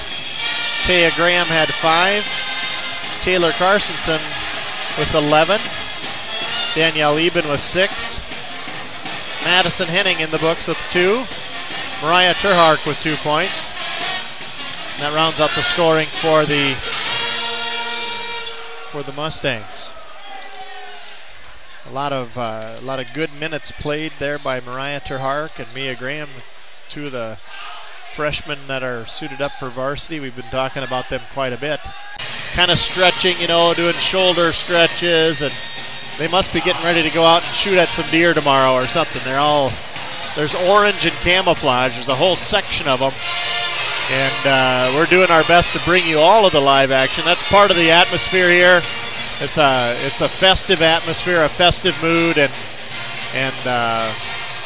there's got to be a reason. That's the student section, and they're all dressed in camouflage and hunter orange. So I'm sure there's a reason behind it. Now it is Saturday tomorrow, so we can presume that they're not going to be hiding from their teachers. Yeah. So we're making that assumption. Now the Mustangs wrapping up their warm-ups. They're going to head into the locker room and talk over their strategy. And we're really looking at a pretty normal-sized team on both sides of the court here for the men's matchup. Although the Dutch have a 6'4", 6'3" twice, and a 6'6" player, along with 6'1s and 6'2s and 6-footers. Yeah, they definitely don't have any. They've graduated some big kids. It just seemed like last year, just about every team in the Siouxland Conference all had big kids, and we had 2 big kids. We had Eric Schilling and Matt Nagel on the inside. If they would have been seniors this year, those 2 would have been having a heyday. Yeah, because everybody graduated, all their big kids, and MOC had Dan Jensen, that was an outstanding ball player who's 6'9". So, but yeah, they still run a gamut here of 6'2" on up to 6'6", and that's all pretty consistent throughout their whole varsity lineup. Yep. So it'll be interesting to bring the action. Now, do you know if the Conaway on this list is related to the Conaway in the last game? No, I'm not sure if there's a brother-sister thing there, or cousin, or I don't know, because Dutch are going to put on the starting lineup. We'll be back to bring you that in about a half. So listen to GLR. We'll be back to Smash from Country Boutique. Tribute Rock Rap, they floor every from a game or operating for entities. They have impression of free, but a breakout for great daily affairs or webs and much more. I've used it. It's flow 7. Get even $2 off personal tier tree wrap 712 for 723. Is the side room for Stig, Jake Hillebrands, and Evan Voss. That's who's got their warm-up jerseys off. We're about 5 country CB 72727. I'd like to have a few people text that and see how that works, because if you're going into the Country Boutique, it's a great way to get a $5 discount off of a normal size purchase there. So text CB Flowers. Here you go.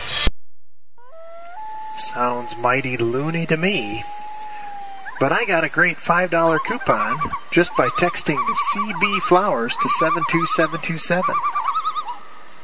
That's right. $5 off my next qualifying purchase at the Country Boutique. Just for texting CB Flowers to 72727. It's as simple as that. What a great deal. Get yours today. Again, punch that in your phone, CB Flowers to 72727. Be sure to thank Sharon there at the Country Boutique for her sponsorship of the GLR Radio Network. Well, we're 30 seconds away, Kenny. The band has got everybody fired up. Mustangs are warmed up. Yep, similar situation, the boys' game as the girls. We have to do everything right and, make shots and free throws consistently if we can hang around and keep it close till the fourth quarter, you always have a shot then. Well, that's what we're going to hope that they are able to do here tonight. I'm going to let the PA announcer do his thing, and I'll repeat what I can for the benefit of those of you listening at home.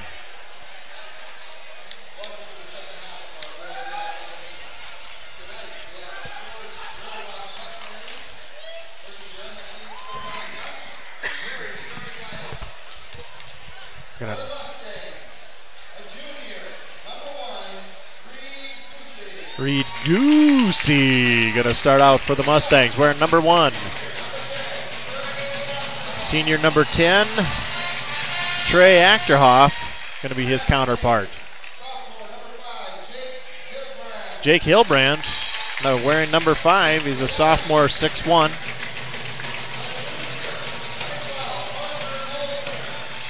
And a senior, Caleb DeHaan, wearing number 12. Mustangs' own number 12, Evan Voss. Number 22, Mitchell DeWitt, his counterpart on the Dutch.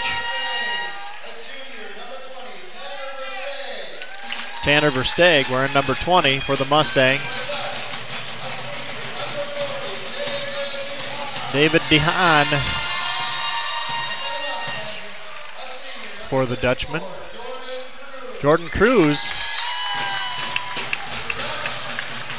number 54 for the Mustangs. And number 42, Van Kelsbeek for the Dutchman.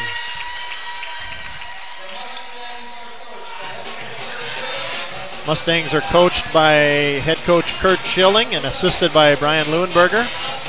Again, the Floyd Valley MOC varsity boys, Lauren DeYoung as the head coach, assisted by Mike Mulder and Brady Baker.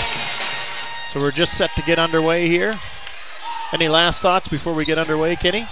Well, it's going to be a wild one. We just have to kind of, like I said, keep them in check and just try to stay close and play with them until the fourth quarter and then try to make a run. They definitely have a height advantage, so we're going to have to just hustle and shoot well.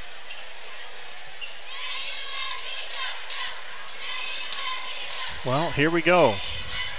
Players are lining up, finding their matchups. And there's the jump. Controlled by the Dutchman. Goosey on defense there. Shot up by number 10. No good. That's Achterhoff. Board by Evan Voss. Gets it to Tanner Versteeg, who drives it across the timeline. Brings it in. Out to Guzzi at the top of the key. Jake Hilbrands. Versteeg now. Resetting. Into Jordan Cruz. Jake Hilbrands are working it all the way around. There's Evan Voss for 3. That's no good. And Jordan Cruz is going to commit a foul there on the rebound.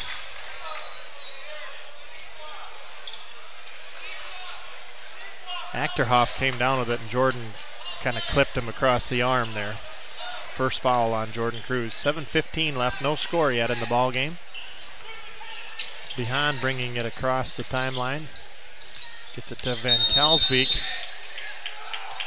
going to have a 3-second violation against the Dutch.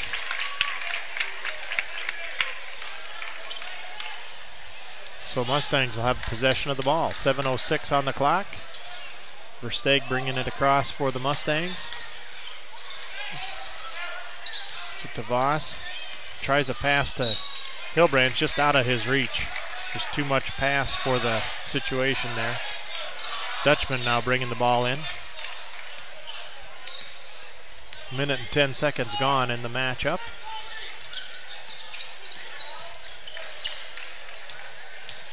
They drive and a spin and a foul. Then Kalsbeek does a turn and spin move. That's that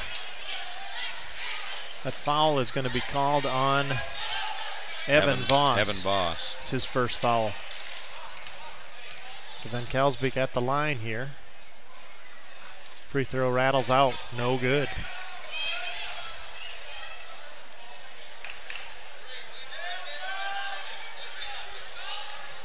Second free throw up and on the way.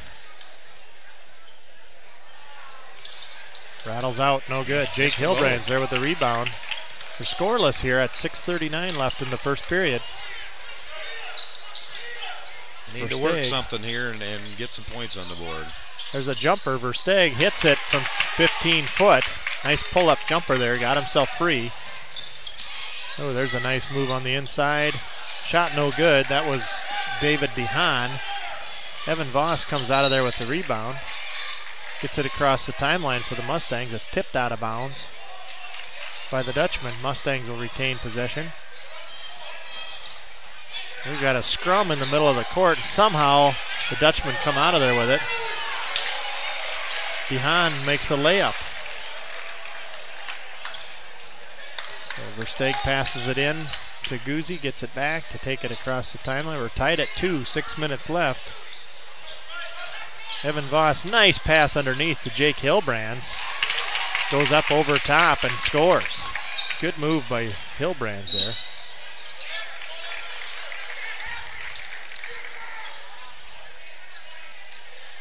Ball stripped out of there, but there's going to be a reach foul called, and that's called against Tanner Versteeg. So we've got Mitchell DeWitt at the free throw line. Hits the first one. Score is 4-3 in favor of the Mustangs. Second free throw, DeWitt hits it. Ties it up at 4. 5:45 left in the period. 4-4 the score. Tanner Versteeg will bring it across for the Mustangs. Gets it to Jake Hilbrands, the 3-point line. Going to drive against defensive pressure. Jordan Cruz tries a 15-footer from the far right side. Hits it. 6-4 Mustangs.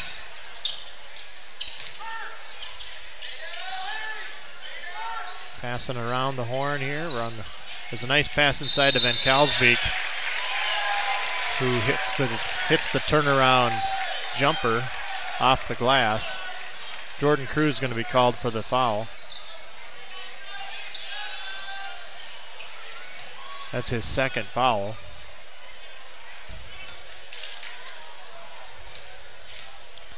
Van Kalsbeek at the line. Misses the free throw. Reed Guzzi with the rebound. Good hustle by Guzzi. Versteeg gets it across the timeline. Does a shake and a bake and a shot up, no good. Evan Voss there with the rebound. Tries his own jumper, no good. Dutchman running now, Van Kalsbeek. And he's going to make a shot at the layup level there, and he's fouled by Evan Voss. Evan's second foul there. So Van Kalsbeek's got some early scoring here. He sure does. He's at the free throw line. That's up and good. 3-point play by Van Kalsbeek. 4:44 in the period. Versteeg now bringing it across the timeline. Jordan Cruz at the top of the key. Jake Hilbrands. Voss. Guzzi. Down to Jake Hilbrands. The pass inside to Jordan Cruz. He got fouled. Missed the layup, but a good catch first of all. It was a tough pass, and he came out of there with it. And kind of backed his way into position to shoot. Missed the shot, but he was fouled. 9-6 in favor of the Dutchman. Jordan Cruz on the line. First one's up and good. Nice looking free throw. Nice looking shot. 9-7. Alex Wiertzma now into the ball game, wearing number 3. He replaces Evan Voss. Cruz second free throw up and perfect. 9-8. We're going to have a whistle there. We're going to have Korselman in for Jordan Cruz. So that's number 4, Jesse Korselman, into the lineup for the Mustangs. And we've got Austin Hayengay into the lineup as well.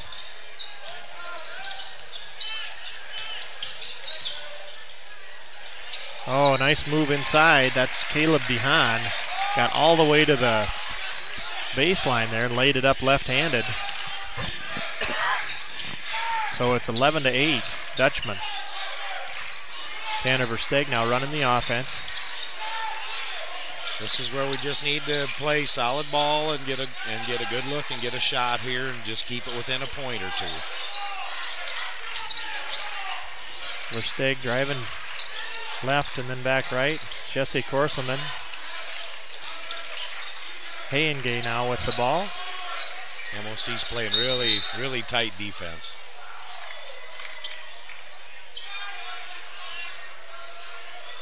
We've got Alex Wiertzma getting called for a push foul underneath. Was way away from the ball. So that'll put the ball into the hands of the Dutchman here. 3:25 left in the period. 11-8. They're working the perimeters here. Long skip pass across. Going to try another skip pass back to the other side. That's number 22, Mitchell DeWitt. Takes it to the house. It's a layup, that's up and good. 13-8 is what's on the scoreboard here. See, a couple turnovers. There's a turnover. And we're going to have... There's a big dunk. Van Kalsbeek bringing it down two-handed on a steal. That's a 6-point turnaround. We had the ball to come within 1, and we turn it over on an offensive foul, and then we have another turnover, and just like that, it's a 7-point game. Korselman defended by Van Kalsbeek. It's tipped up in the air. Coach Schilling wants to talk things over. We're going to have Jordan Cruz come back into the lineup for Jesse Korselman. 2:30 left on the clock. It's 15-8, and like you say, just like that, it's a 1-point game. It's a 7-point game. Yeah, you just play right into their hands. That's exactly what they want you to do. That's they have quite a few lethal weapons out there on the Dutchman side that can just quickly make your life miserable. So if the Mustangs can just stay calm when they have the ball, pass it around, take the shot that they want, they'll be fine. That's exactly right. If they don't get rattled by the defensive pressure, they'll be in the mix here the whole way. Hayengay inbounding to the backcourt to Tanner Versteeg.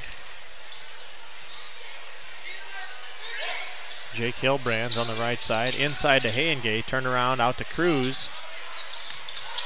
Quickly working it around. Wiertzma now at the top of the key. Hayengay to Cruz. Wiertzma left side. Jake Hilbrands on the inside, and he's fouled. The foul's on number 10, Trey Achterhoff. That's his first foul. His first. Mustangs inbounding it right under their own basket. Hayengay with it.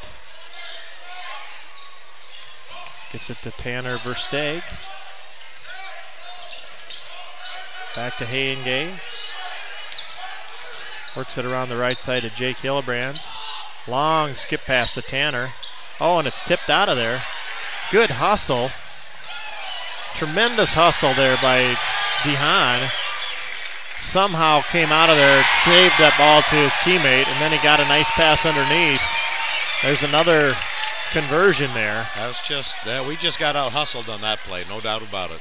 That was just absolute heads-up basketball hustle on defense from here's another silly Caleb turnover. DeHaan. You just cannot have those turnovers like that.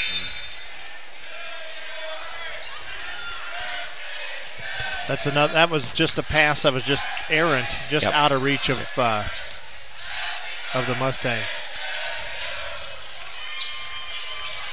It's somebody on the Dutchman side's birthday, evidently. They just sang happy birthday to him when he came in the game. It's a nice gesture at any game. The nice pass inside to Van Kalsbeek. That's Jordy Cruz. That's going to be his third.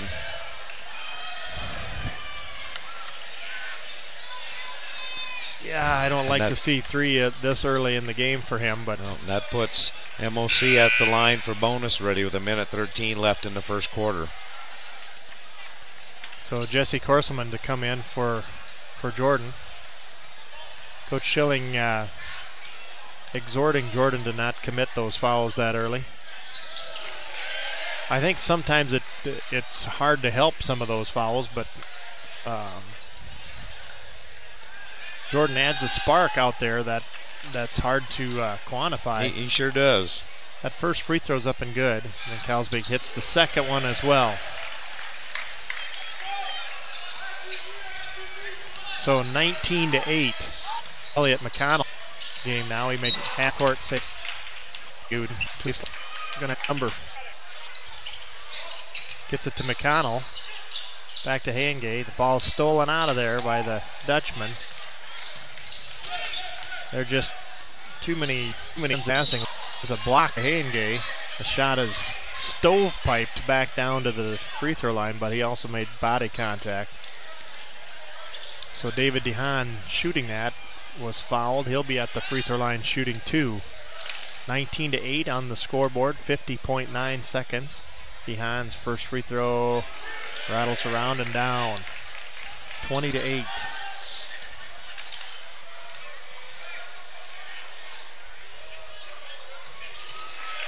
Second one's up and also good. 21-8.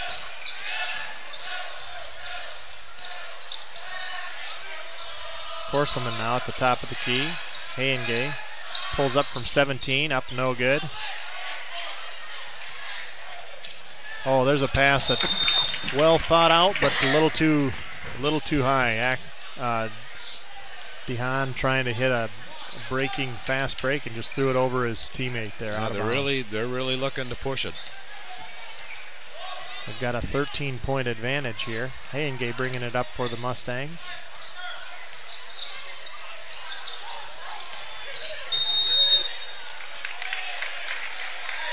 He's going to be called for a 5-second possession. Is that what that call was? Yep. That did happen? That did just happen? Yeah, it just happened. He didn't. He was just dribbling it with a defender on him for 5 seconds, and they called him. So 12 seconds left in the period here. Dutchman out to the top of the key. Long three, no good. Rebound underneath, no good. And a last-second shot there by by DeWitt, no good. So we had 3 Dutchmen there with a shot at it at the last seconds, and they came up dry. We'll be back right after a short message from Frontier Bank.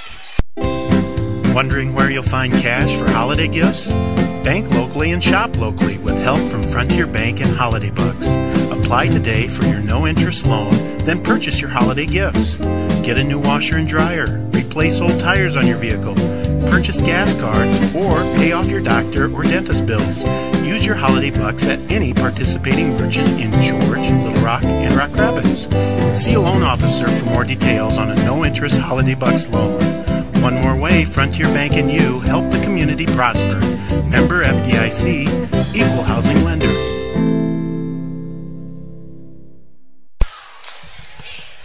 Special thanks to Frontier Bank for being a part of the sponsorship for the GLR Radio Network.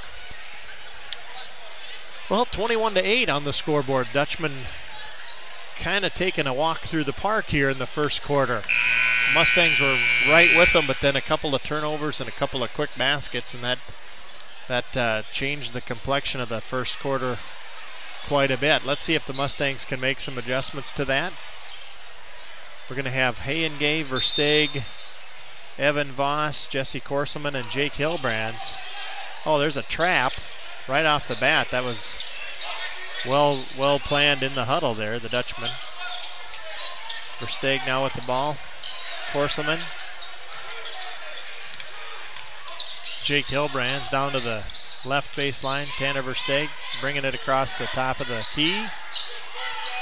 Hayengay now to the right side. Looking. Evan Voss now to Jake Hilbrands. Inside to Korselman. Tipped out of bounds. Then Kelsbeek got a hand on it, knocked it out of bounds. Right idea there. Looking inside. Jesse had gotten free, but just tipped away at the last second. Voss to Versteeg. There's Hayengay for a 3 from the left side. And it is stuck right in between the glass and the rim. That goes to alternating possession then, so it's be MOC's ball.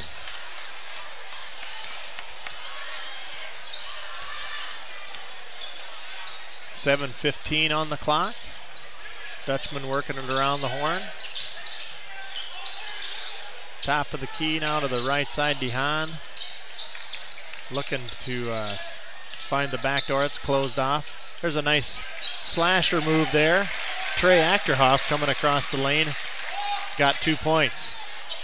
23-8. 6:50 left in the half. There's a pass inside to Hayengay. Out to Versteeg, who's wide open. Hits an 18-footer. Nice shot. 23-10. That breaks the ice finally from that 8-point mark for the Mustangs. Then Kelsbeek to DeHaan. Defended like a madman there. Good job. Jump ball. Jump ball. Hayengay confounded him and basically took the ball away on possession arrow there. 6:24 left in the period. 13-point deficit, 23-10. Let's see if the Mustangs can cut into that. There's a pass inside to Hilbrands. Nice backdoor cut by Jake. He faked his guy out, went the other way, and Tanner hit him and got fouled. Chance for a 3-point play. This will be an and one here for Jake Hilbrands. He's at the free throw line wearing number 5. 6'1" sophomore. That shot's no good. Then Kelsbeek with the rebound to DeHaan. Ahead to DeHaan. And that's a drive down the baseline. That's David DeHaan who put the basket up and in. So a quick basket off of that rebound. Hayengay now left side, top of the key, Jake Hilbrands. Jesse Korselman. Hayengay now, right side, Evan Voss. Left side, Tanner Versteeg. Hilbrands. Down to Evan Voss. Good hustle basketball there. Boy, that's tremendous hustle by Mitchell DeWitt. He actually dove over the players. Yeah, he really went flying there. He's getting all kinds of accolades from his teammates there on the hustle. Mustangs retain possession there. Hayengay now with it to Jake Hilbrands. Resetting it, Versteeg. Korselman. Hayengay. Resets to Versteeg. 5 minutes, 11 seconds left on the clock. Time's just running away here. Jake Hilbrands. Versteeg dribbles it off his foot and out of bounds. That's just unfortunate use of that much time there, but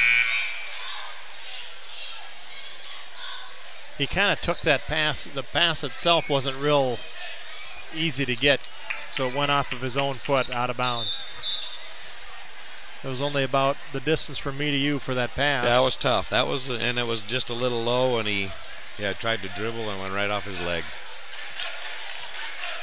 Reed Guzzi back into the matchup. Alex Wiertzema back in. Elliot McConnell back in for the Mustangs.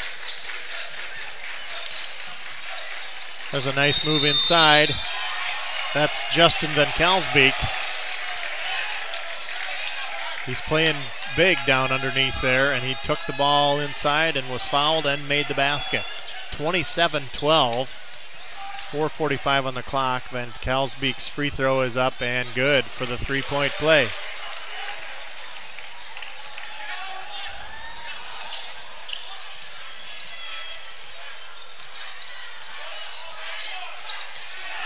Good backdoor play there. Out of Jake's hands. He went to Jake Hilbrands. Versteeg did again. That cutting inside play. Couldn't hang on, and the ball goes out of bounds. Dutchmen have a new player in, Daniel Jansen. And they also have John Nillis into the lineup. And there's a pass. Daniel Jansen, we'll talk about a crisp pass. It went right to Van Kalsbeek and right out of bounds. The kind of pass when you're not looking for it, it just gets by you too fast. Mustangs with the ball at 4:20 on the clock. Jake Hilbrands at the top of the key. Inside, nice pass to Wiertzema, and a good left-handed layup down on the baseline. 28-14. There's ahead to Van Kalsbeek. Turnaround jumper up and good. Less than 10 seconds off the clock, and Kenny, they've got an answer for that. Yeah, they sure do. They are really quick. They push the ball every chance they get. McConnell with the ball now to Hilbrands. Guzzi. Wiertzema. Versteeg. We're going to have a blocking foul called. That's on Elliot McConnell. That's his first.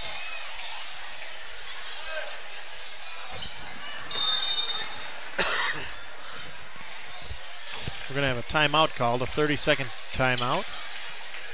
It's 3:40 left in this half. 30-14, and Kenny, it just seems like one or two errant passes and then a couple of quick layups, and just like that, we're at a 16-point they just lead. Scoot away and before you even realize what's going on. And that's got to be right next to the quietest 30 points I've ever seen scored by any team in a half. Yep, and there's still 3 minutes and 40 seconds left. So outside of that dunk by Van Kalsbeek, that wasn't exactly quiet, but I mean, they're not running big. No, and they're not like they're raining in in three-pointers from all over either. They're just quick, solid. Most of them are inside, layups and inside buckets. And they're putting on a clinic for hustle. Wiertzema called for the foul and put the ball pretty hard on the ground. I thought the ref was going to have words about that, but thought better of it. That's just frustration on Wiertzema's part. It's number 40 at the line. David DeHaan makes the first free throw. Wurtsma's second foul in this half. 3:27 on the clock. And Kalsbeek's going to take a seat. Ryan Christie in for him, wearing number 14. Going to give him a chance to breathe a little bit before halftime here. Second free throw from DeHaan on the way in, good. So Reed Guzzi can inbound the ball.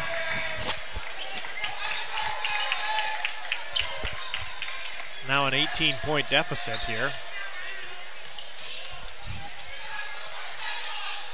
Versteeg running the offense. Guzzi's got it now. Bounce pass to Hilbrands.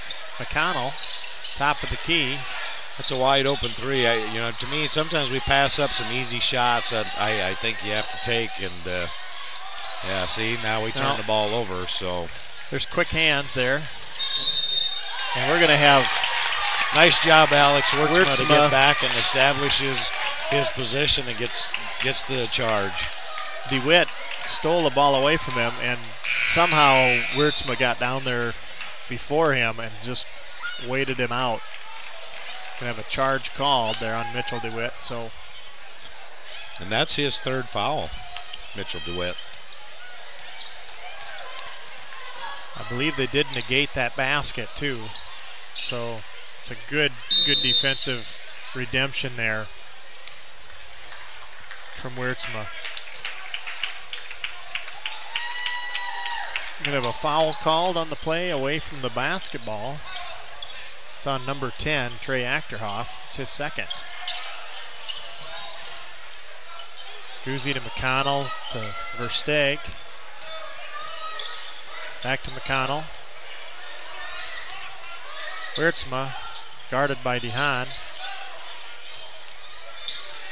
Guzzi hounded by Nilles. Tries a pass inside, stolen away by the Dutch. There's a quick pass and a tip back. They're going to set the offense. 2:21 left.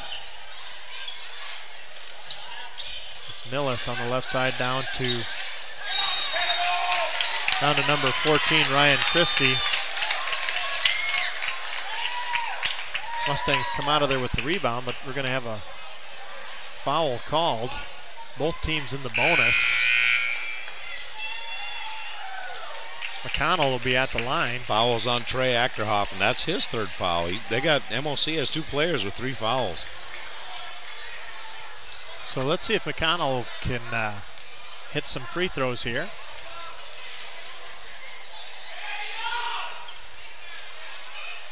Free throw rattles out, no good.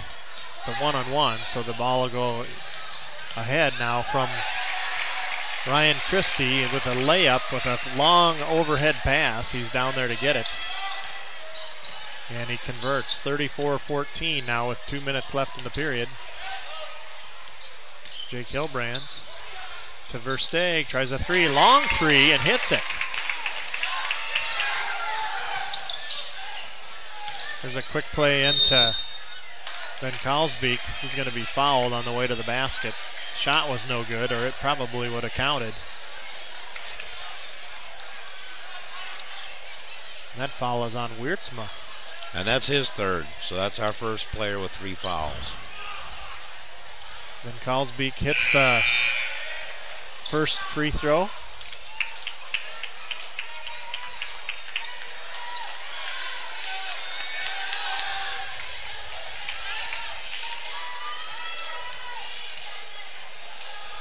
Second free throw on the way, and that is good as well.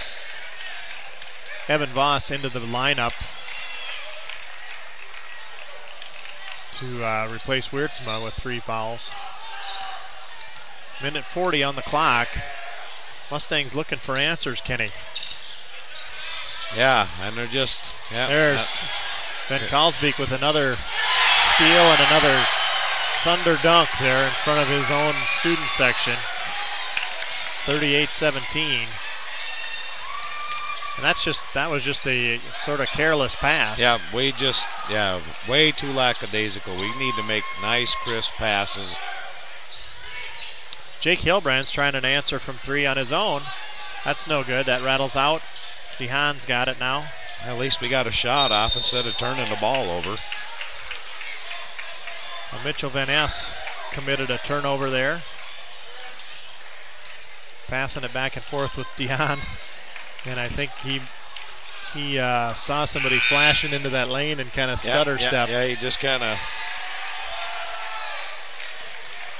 We're going to have Jacob Conaway into the matchup now. Conaway, a 6-foot senior, wearing number 30. 55 seconds left. Versteeg with a nice turn and burn, and the three-pointer is up no good, but had a good open look. McConnell with a great rebound. Good offensive rebound by Elliott. Resetting the offense for the Mustangs. Jake Hilbrand's now on the right side. Takes his pivot step. Hayengay now at the top of the key extended. Evan Voss to the right side, 29 seconds. McConnell gets it to Hayengay on the left side. A tremendous catch there in the center court by Versteeg. Saved a turnover there. There's just a pile of bodies here, and it's going to be called out of bounds on Hayengay. They're kind of letting them play on the contact side. And they've done it on both sides. Can't say anything bad about that. Nope, they are just letting basketball be basketball. DeHaan's got it now with 3 seconds. Shot up by number 30, Conaway at the buzzer, and it rattles out no good. 38-17 the score at the half. 38-17.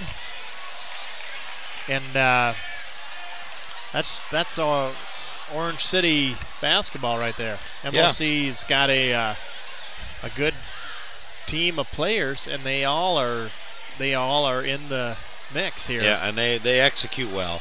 Everything they do is their passes are crisp. They make good picks. They make good cuts. And that's all you can ask for from a high school team. Well, we're 10 minutes away from the second half beginning. We'll have a couple messages from our sponsors, and then we'll come back with Coach Heather Grafing at some point during this half. You're listening to GLR Mustang Basketball on the GLR Radio Network. You're listening to the GLR Radio Network. Lyon County News is George, Iowa's hometown newspaper.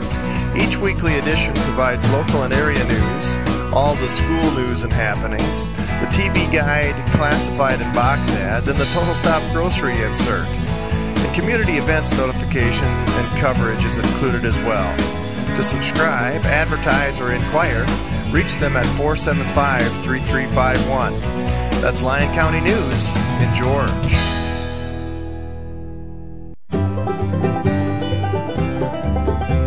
When you need a case for your computer, treeshell.com. Or your iPhone, iPad, and iPod, treeshell.com. When you need a case for your Kindle device, nobody makes one near as nice as treeshell.com. For elegant products made from wood, nobody makes them near as good as treeshell.com. treeshell.com. We want to thank treeshell.com for being a sponsor here of the broadcast.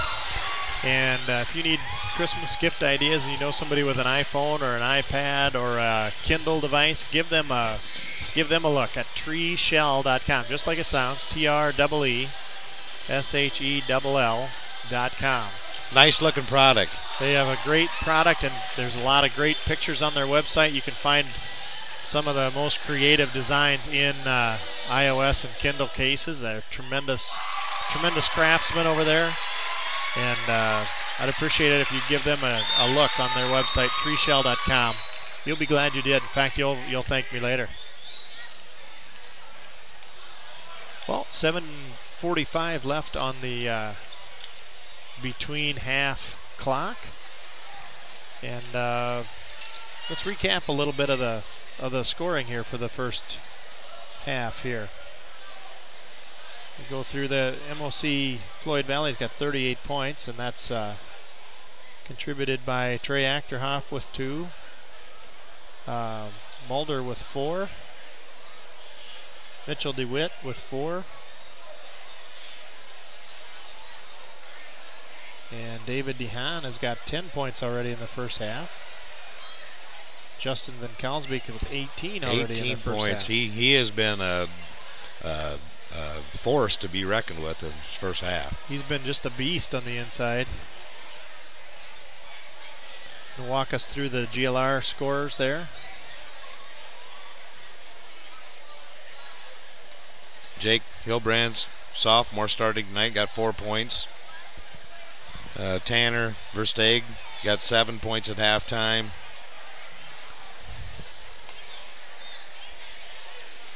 Yeah, it's just been a tough night. You know, Jordy Cruz got 4 points for us, and that's about it. So, and that's 17 points there for the Mustangs. Now, if we look at the 13 field goals, no real 3-pointers, 12 free throws. It's 2 dunks. 2 of them are thunder dunks to make a thrill of the crowd here. So that's the way it stands at the half here. Now we're excited. We're about to be greeted by head coach Heather Grafing. We'll be back right after this message from Ben's Plumbing and Repair in Little Rock. Ben's Plumbing and Repair in Little Rock is a full-service licensed plumbing contractor. Whether you're working on a brand new construction site, a remodel, or just need some repairs on existing plumbing for residential or commercial property, Ben's Plumbing and Repair is who to call at 712-348-5555. Ben even has a camera that can detect plumbing problems and diagnose issues from the inside of your pipes. See a great video of Ben Eikens, the owner of Ben's Plumbing and Repair, on our sponsor page, and give him a call at 712-348-5555. That's Ben's Plumbing and Repair in Little Rock. Well, Ben's Plumbing and Repair, we want to thank them for bringing us here to Coach's Corner, and we're with Coach Heather Grafing, head coach of the GLR girls. And I want to thank you for joining us here in the broadcast booth. It's a great game all around by the GLR girls tonight. Didn't come out with the W, but tremendous hustle, tremendous attitude, tremendous everything. You got to also think about who you're going up against. And, every single one of those kids came into it tonight expecting to win. MOC being ranked second in Class 3A. They're a lot bigger than us, and not to mention they just have an awesome tradition. They have an outstanding team again this year. Oftentimes, when we come and play MOC, the problem at the end of the night is the fact that we played scared, or we didn't match their intensity. And honestly, I can't really say much bad other than the fact that they outscored us. They have a lot of offensive weapons. Second half, we were trying to make them shoot a little bit more from the outside, and they did that. They were hitting them. It's just, it is what it is. They're very, very good, but I felt like our kids played hard. I can't say anything about their efforts. We went right at them defensively. I thought we did a great job. MOC is a team that usually holds other teams to about 27 points a game. We were able to put up 43 on them. There's a lot. This is the first time I've seen a team and a bunch of veterans. I did too. I was extremely pleased with the overall output of everybody, and I could tell that Keeley was in the mix on so many defensive plays. What a hustle! What a tremendous effort on her part. I think she had 9 points in our book, and that's unofficial. We don't have the official book up here, but I don't have it with me either. But you're absolutely right. Keeley's one of those kids that no matter what, she does good things for us, whether it's scoring or maybe it's just getting a tip on it. In the first half, we challenged our post players to be really physical with their big kids, and those people that have not watched MOC girls play, we're faced with 3 6-foot kids, and they all have long wingspans, and they are all quick. And so we really challenged our post players to be physical, and I thought they did a great job. Danny even did get a little bit of foul trouble the first half, and Mariah Tark as a freshman got thrown in the fire, and her job simply was play defense and try to limit their touches, and I thought she did a fantastic job. She wasn't scared at all. I honestly, when you play a team like MOC, You know, to walk out of here, especially on their floor with a W of a team of this caliber, you have to hit every free throw, you have to hit every, you know, high percentage shot, and then you got to get a little bit of luck with it too. And you know, the first quarter we missed, I think it was 6 points worth of layups. You know, we wish we could have had those. We might have gone into halftime with the, you know, under a 10-point deficit. But the thing is, the kids were not scared. They went right at them. We were getting a lot of shots in the paint. Previous years, we would get maybe 2 or 3 attempts in the paint. We'd play on the outside because their pressure got to us. So overall, a lot of positive things. You got to tip your hat to MOC. They're good, you know, and it's not just 1 or 2 players. You know, it's the whole team. They are just an outstanding ball club, and I thought we matched their intensity, and we're just going to keep getting better. Yes, I would tip our hat, like you say, to their whole team and their coaching staff. They did a great job coaching their game plan. Alexis Conaway was definitely somebody to watch, as was I mean, they had so many threats out there. Achterhoff was active. Katie Landheis hit one of the longer threes of the night. I mean, just a tremendous, and Emily McDonald had a tremendous contribution points-wise, and they're just really long. They are, and they're tough, and you know, we don't actually have a kid that's 6 foot. Danny's extremely close. She's just under. Taylor is just under, and Mariah comes off the bench, and Mariah's, you know, I think she's maybe about 5'10". So knowing that we're giving up that much height-wise means that we had to work that much harder, and I thought that they did. You know, I'm excited to play them back in George. But the fact of the matter is, the thing I was the most proud of tonight is they never backed down. They went right at them. They weren't scared. And you know what? We're going to get – I thought we played well. We're going to get better from this game. We're excited for next week. We're just going to keep looking forward. I'm very pleased to say it was a joy to watch tonight, and unfortunately didn't come out with the W, but I think there's other ways to win, and I think hopefully they can capitalize on a lot of those other wins in this. Oh, definitely. Their attitudes are unbelievable. They were with me, and I honestly feel like, you know, until the end of the fourth quarter there when that buzzer went off, all those girls were expecting to win. That's how they played. I was very, very proud of them. I hope that they carry this over, and I'm excited to see what we're going to do next week. Absolutely. Well, thanks, Coach. We appreciate you coming by the Coach's Corner. That's Coach Heather Grafing, head coach of the GLR girls. And want to thank Ben's Plumbing and Repair for bringing us the Coach's Corner tonight. Well, we're going to be underway here. The Dutch are back in their half of the court. DeHaan's got the ball. He's going to try a lob pass. Van Kalsbeek stepped on the line. Tried kind of an alley-oop, but it didn't result the way they wanted, so no exchange of points there. Mustangs now with the basketball. And we've got a scrum on the floor here. Looks like that's going to be a timeout called. Taylor Cruz was on the ground with the ball, and I think they called a timeout.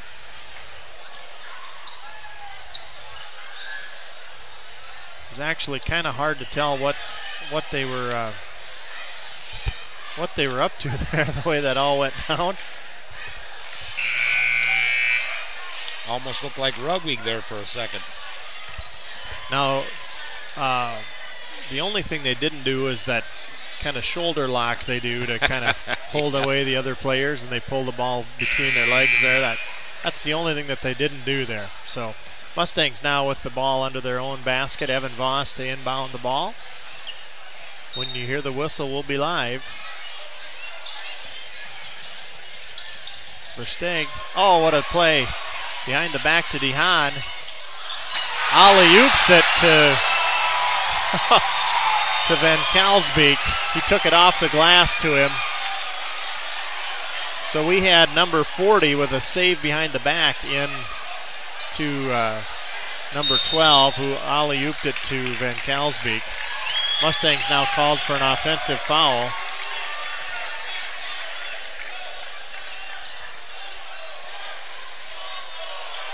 And that's on, I believe it was on Reed Guzzi. They've got it at 31 on the board, but there's no 31 in the game, so they must have meant number 1. Reed Guzzi's wearing number 1, so Guzzi DeHaan there. And that ball is out of bounds. Husey defending DeHaan. Say that 5 times fast for a slice of pizza from the Pizza Ranch. Ben Kalsbeek now inbounding. Gets it to Mitchell DeWitt, out to DeHaan at the top of the key, defended by Guzzi. Achterhoff in. David DeHaan. Caleb DeHaan down underneath. That's number 10, Trey Achterhoff, with a turnaround jumper off the glass and good. So that's the first scoring for the besides the dunk. Besides the dunk, right. Reed Guzzi trying a shot. No good. Tries a steal, and that's taken out of there by DeHaan. Nice little dish pass to Achterhoff. No good. Jordan Cruz there with the rebound. Clears it out to Tanner Versteeg. Versteeg has it tipped away from behind by Achterhoff, or Van Kalsbeek. Passes it through the middle of the lane. There's too many players returning to their defensive spots, and it's tipped out of bounds off of the Mustangs.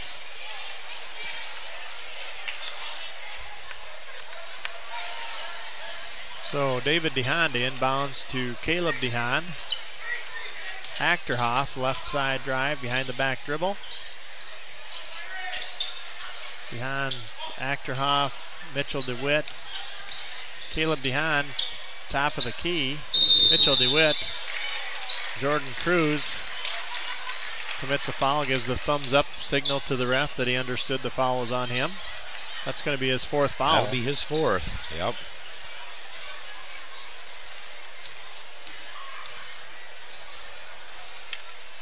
And that free throw is no good, so it must not have been a foul. That's how I always figure.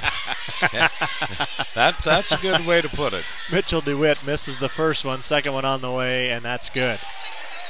So maybe it was a foul. He hit the second one. Half a foul. Tanner Versteeg now bringing it across the timeline. 5:35 to go in the 3rd period. There's a pass to Guzzi, left side, back to Versteeg. Jordan Cruz, top of the key, underneath to Evan Voss. Mishandled the pass a little, but got a hold of it, put it up and in. He's fouled. There's going to be no shot on the play. Mustangs will inbound it under their own basket. Fouls on Mitchell DeWitt, and that's his 4th also. So each team with a player with 4 fouls. Oh, there's a tip ball. Going to be called for a foul. That's Caleb DeHaan on the foul. It's his 1st foul of the night. Quick hands, though. They're causing all kinds of problems for just moving the ball around the horn. Evan Voss inbounding it. Open wide is Jordan Cruz for a nice layup there. Nice job by Jordan to get in there. I don't know how he snuck into that spot, but he don't sneak anywhere. So oh, there's a great defensive stand there by Jordan Cruz. That's off of Jake Hilbrand's foot into play. We're going to have a foul called on the play. That foul will be against Evan Voss. It's a great save in bounds off of Jake Hilbrand's into the hands of the Dutch, and then Evan committed a foul. That's Evan's 3rd, team's 3rd. There's a pass inside to number 22, Mitchell DeWitt. He misses the layup. Mustangs control possession there. 4:43 left on the clock, 3rd period. Versteeg going to drive right side, get some space for himself. No good. Evan Voss with the putback, no good. Swiped out of there by Achterhoff. And there's Ben Kalsbeek, just lights it up from 15 foot. He's left open, he's going to take that. And he hit it. He's got a good looking shot too. He's a good ball player. He's got size and range. He's going to be called, speaking of Van Kalsbeek, for that foul against Jordan Cruz. That's his first foul. That's just of the his night. first foul. Yeah, he's a good, solid ball player. Good fundamentals. We're going to have a full timeout. MOC wants to talk things over, so we'll let you hear from our sponsors. Corner Service in Little Rock is the place to go for all your vehicle maintenance needs. From oil changes to overhauls, get a set of new tires or even wiper blades to help with visibility. Let the professionals at Corner Service keep your vehicles running smoothly all year long. Their service station is located at 415 Main Street in Little Rock, and they can be reached by phone at 712-479-2794. That's Corner Service, Main Street in Little Rock, 479-2794.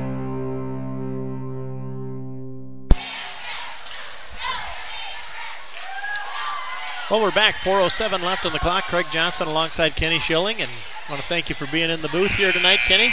Hey, you betcha. It's always fun to be here. Kenny's taking care of all of our live stats here on an iPad. Good grief, it's almost harder than on paper, isn't It's it? crazy, that's for sure. So if you don't hear too many comments from me, that's because my fingers are busy on the iPad here. We always used to hear this from the parents, riding in the car. Don't quit looking at your hands. Look outside. Well, Yeah. Kenny's over here looking at his hands. It's a touch screen deal, so he's got to be looking at his. Oh, great pass inside. Nice inbounds pass, but Jesse Korselman blocked by Van Kalsbeek, saved back in bounds by the Dutchman. Just good hustle basketball. Van Kalsbeek inside to Achterhoff.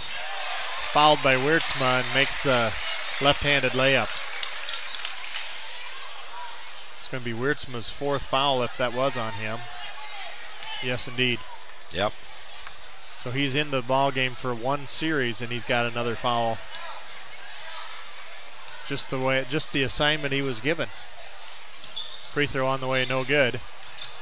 Achterhoff comes out of there with his own rebound.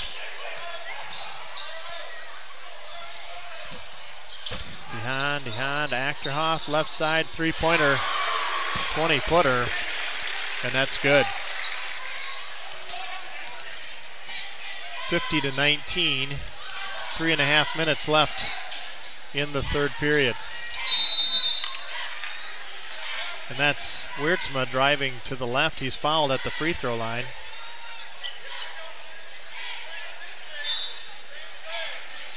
Four team fouls on both sides of the ball. Ball will be inbounded on the close side here. Mustangs are working from our left to right. Austin Hayengate inbounds to Versteeg. Resetting the offense with 3:20 left in the third period. Hayengate driving left, turns right, shakes and bakes, gets it out to Wiertzma, tries to pass to McConnell, and it's stolen out of there by the Dutch. There's a nice pass underneath to David DeHaan, who is wide open underneath the basket.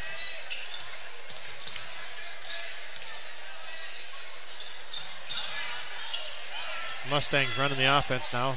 Pass over to Versteeg. Going to have a blocking foul called against DeHaan.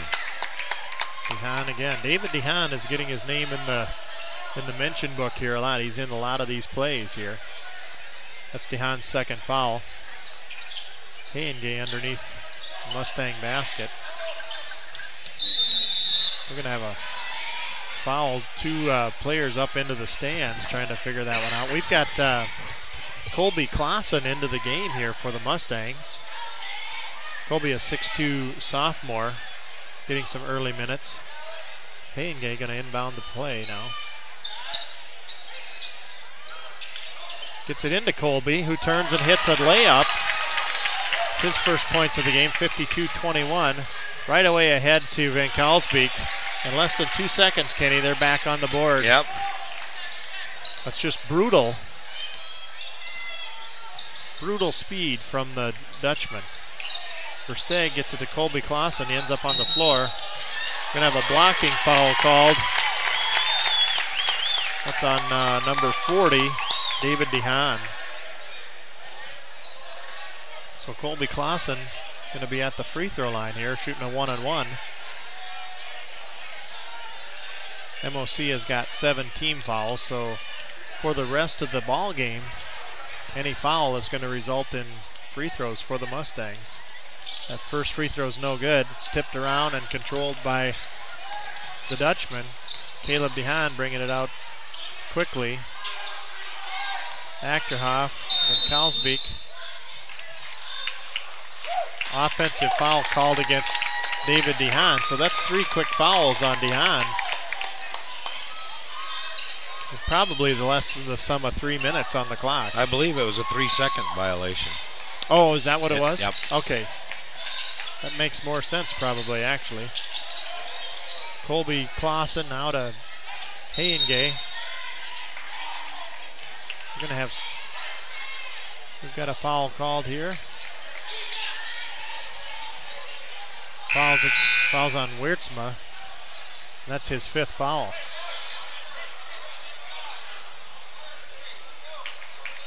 Evan Voss in for him.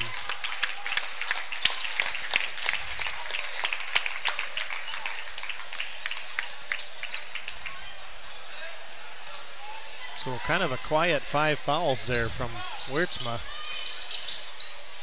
Kind of a frustrating night for Alex. There's a play inside. Colby Clausen there blocked the shot. He's going to be called for the foul, I believe. That's his first foul. But he did stop a layup, blocked that ball out of bounds. Free throw on the way from Mitchell DeWitt, up and good. Thomas Schilling in now for Elliott McConnell. Tom is listed as a 5'10 sophomore. Second free throw rattles home for Mitchell DeWitt. Mustangs bring the ball across the timeline.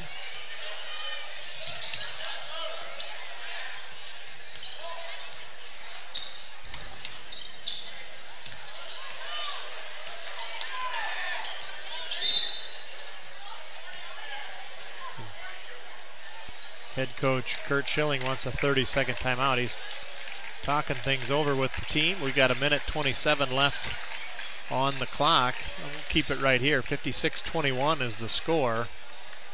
That's just like the girls' game. It's just, I mean, you don't think that it's a blowout by any means, and yeah, you look up at the scoreboard, and yeah, it's a 35-point lead. So yeah, that's quite a deficit to try to overcome with just a little over 1/4 of ball game left. Yeah, especially against a caliber team like MOC Floyd Valley. And you know, our kids know that coming into this, and sometimes that plays into their head a little bit. They think they're coming into this 3A school's gym and almost like we're beat before we even step on the court. So yeah, that's a tough mindset to overcome. Reminds me of that movie Hoosiers. I was talking to Mrs. Guzzi from the school earlier. Remember that scene in there when they get to the big state tourney and they get out the tape measures? And it's still 10 feet. And I think it was just to jog their memory that, hey, it's just another basketball game. Just another gym. Yep.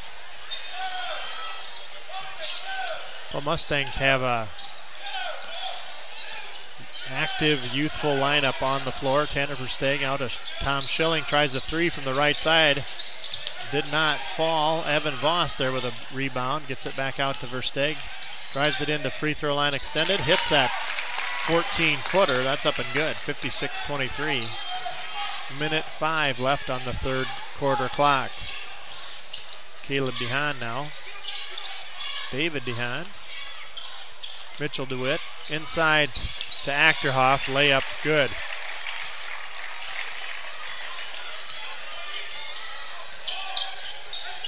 We're going to have a wholesale substitution here from the Dutchman at the next break. 41 seconds on the clock. Evan Voss with the ball. To Hayengay. Tanner Versteeg. Top of the key. 26 seconds left. Tom Schilling on the left side. Pass to Hayengay, tipped out of bounds.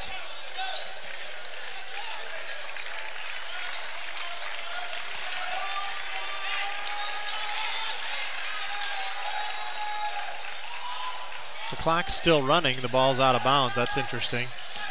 Versteeg turning and shooting a long three. Had a good look. I don't think the refs realized that. I didn't even realize it until I looked up. I didn't see it either. We've got 60 seconds till the fourth quarter. We'll be right back after this message from Mustang Plumbing and Heating. Mustang Plumbing and Heating provides service and repair on furnaces, water heaters, air conditioning systems, and heat pumps, along with all types of plumbing. Speaking of water heaters, Brandon and his crew. Timeline. Left side, shake and bake, shot up and no good. We're going to have a foul called against Evan Voss. Working his way into the paint there. That's 7 team fouls, so we're going to have a one-on-one. That's Evan's 4th foul, so he's getting up there by Alex Wertzman's foul count. Ryan Christie now at the free throw line, shooting a one-on-one. Drains the first one.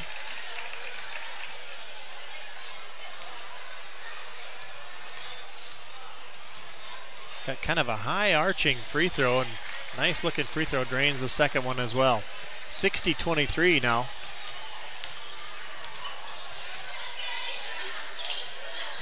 Schilling left side. Hayengay top of the key. Evan Voss open wide for a three. Does not fall off the back of the rim. Van Ness for the Dutchman clears the rebound.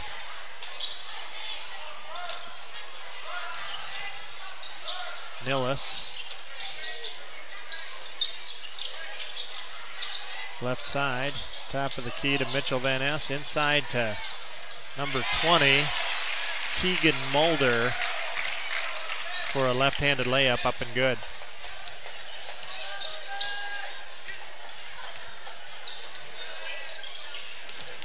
The ball tipped into the backcourt by the Dutchman. Hayengay controlling it. Evan Voss, Tom Schilling right side. Versteeg, top of the key. Hayengay left, skip pass to Schilling to Versteeg. Nice open look, no good. Voss there to tip it out of bounds, but the Dutchman will control. David Eikens now into the ball game to replace Tom Schilling. Eikens wearing number 21.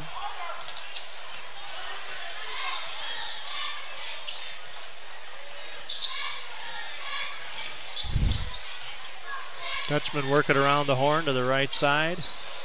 Top of the key. Christie with it.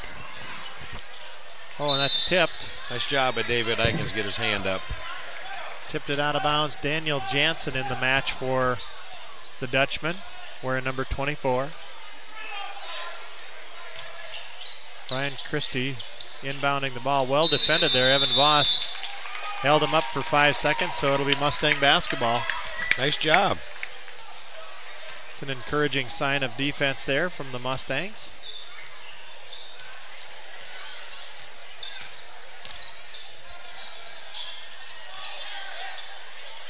Eikens defended there by Keegan Mulder. There's Tanner Versteeg, big hop, jumping 2-foot jump stop into the lane and he missed the jumper, but I do believe he was fouled by John Nilles. It's his first foul. So Versteeg at the line. Free throw up and rattles out. No good. Jordan Cruz to come in. Some good minutes there from Colby Clausen. Jordan Cruz coming in now with 5:29 left on the clock. Versteeg at the line. Shoot his second free throw. And that one is good. So the Dutchmen bring it across the timeline. 5:20 left in the fourth period.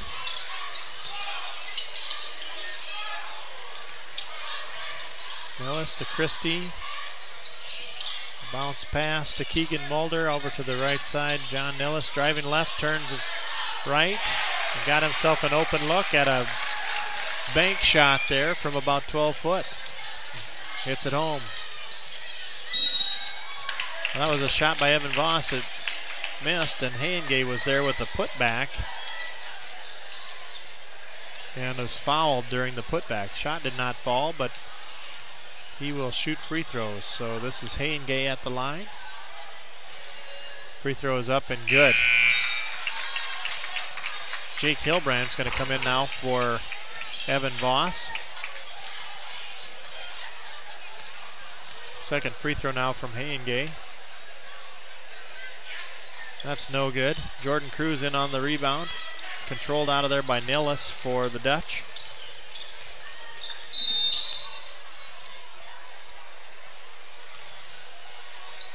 We got a whistle.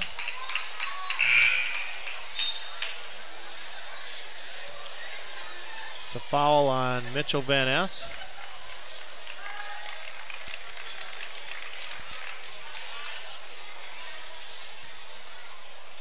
That's two quick ones. Oh, the ball off of Reed Guzzi's chest into the hands of Jacob Conaway. Took it down towards the Dutch's goal and was fouled by Reed Guzzi.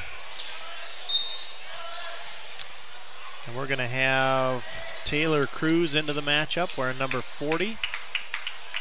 And we're going to have Jake Hilbrands come out and replaced by Joe DeBoer wearing number 22. Free throw on the way from Conaway. First one up and good.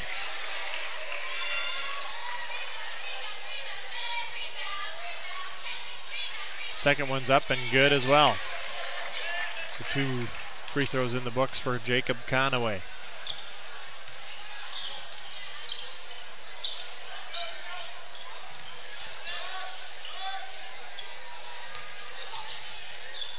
Tanner Versteeg around the horn. Eikens. Back to Versteeg. Gonna get a pass into Jordan Cruz. Turnaround jumper up and good. Good ball control there by Jordan. 4 minutes left in the ball game.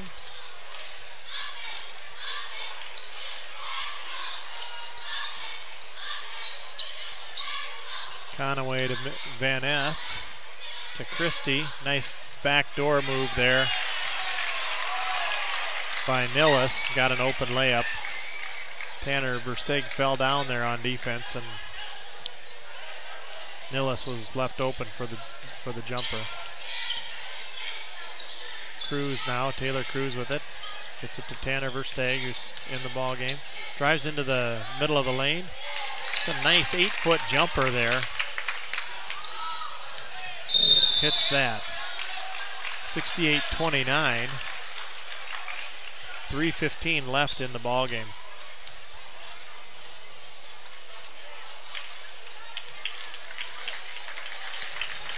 And Tanner Versteeg coming out of the ball game now. Tom Schilling in for him.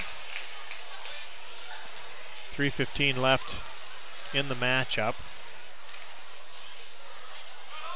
This is Keegan Mulder at the line, hitting the first of two free throws. 69-29 is the score. Mulder, second free throw up and good. Substitution now. Daniel Jansen in for Keegan Mulder.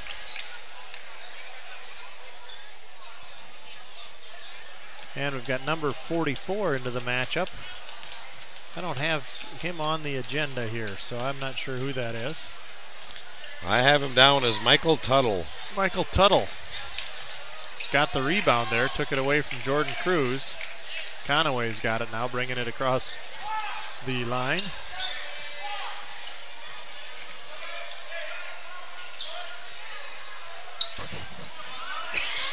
Pass down underneath to Tuttle. Out to Christie, skip pass.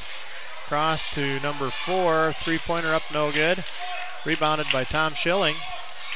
In the paint there, 2:39 to go, 70-29. Pass inside to Cruz, tries a right-hand turnaround, slapped away from behind. It's ahead to number 24, Daniel Jansen. It looked like he wanted to dunk that. It sure did. But he held up and did a nice layup instead. Nice move by Eikens there. Head fake and got his guy up, went around and missed the jumper.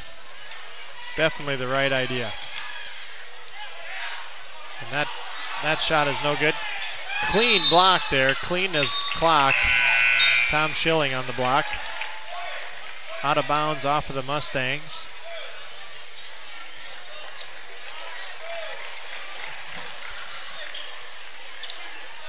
Inbounds pass now from Conaway to Nillis. Three-pointer tried, and it's good.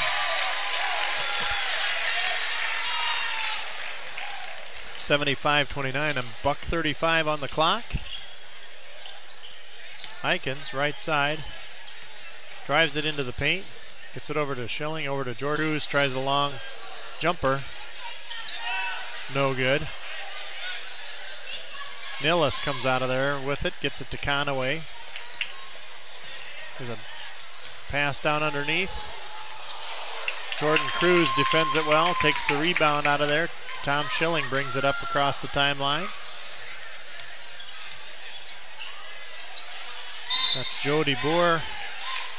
Gets it knocked out of his hands, out of bounds. Eikens now with it on the right side. Schilling. Taylor. Jordan Cruz hit the bucket there. 75-31. There's a long three, airballs it out. Rebound by Daniel Jansen.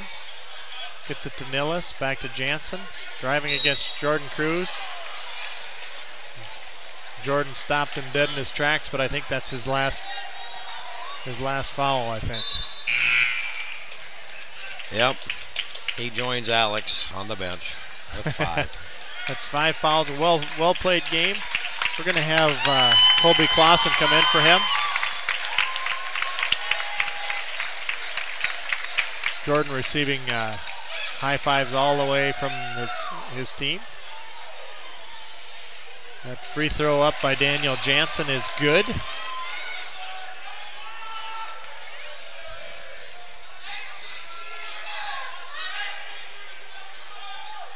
Second free throw up, no good.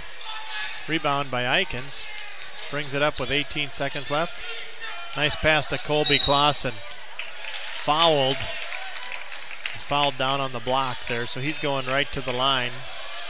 He knows what he wants to do with this. 12 seconds left in the ball game. 76-31. Colby Clausen at the free throw line. First one up off the front of the rim, no good.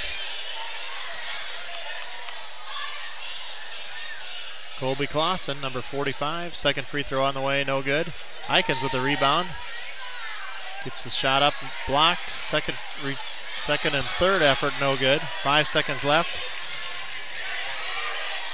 That's ahead to Nillis.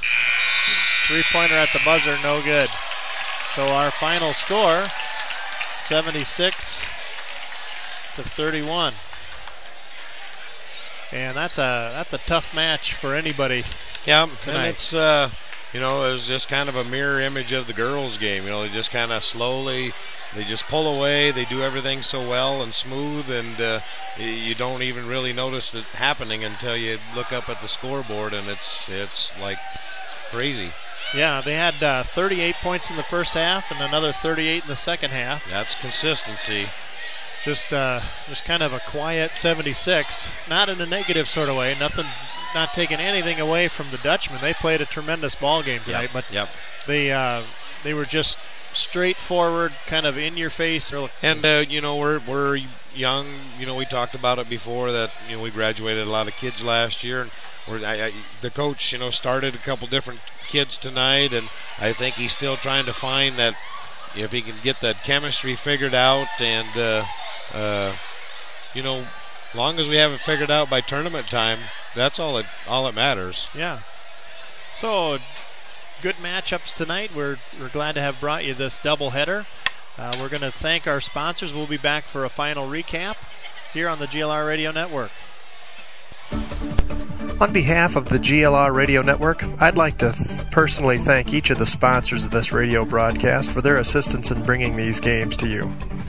Mustang Plumbing and Heating, Total Stop Food Store, Otter Valley Insurance and Real Estate, Northwest Consultants, the Flower Box and the Corner Cup, Dykstra Chiropractic, the Hair Hut, Warnchies Paint and Body, Country Boutique, Ben's Plumbing and Industries, Duralift, iDepositChecks.com, and TreeShell.com. If you appreciate this broadcast, please let these sponsors know. You can see more information on our broadcast website at www.youcanhear.us/GLR. Again, you can hear us at youcanhear.us/GLR. And you can get the GLR app right on your phone so you can easily get in touch with these sponsors. Just text GLR to 72727 and a link with the free mobile app will be on your phone right away. Again, just text GLR to 72727 for the free GLR radio app.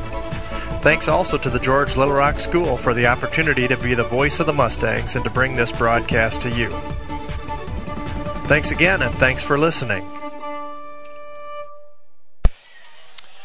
I want to thank you for listening indeed, and Siouxland Conference basketball doesn't get any harder than that. No, this has always been, a tough place to play. I was talking with some people earlier, and all the kids that I've had play basketball throughout the years, I don't think we have ever won a game on this floor with one of my kids involved anyway. So we've beaten them in George before, but never on this floor. For me and my family, anyway. It's a tough place to play. It really is. Yeah, the Dutch have a great legacy of winning basketball, and they are to be commended here tonight for a great couple of matchups. Just a couple of notes.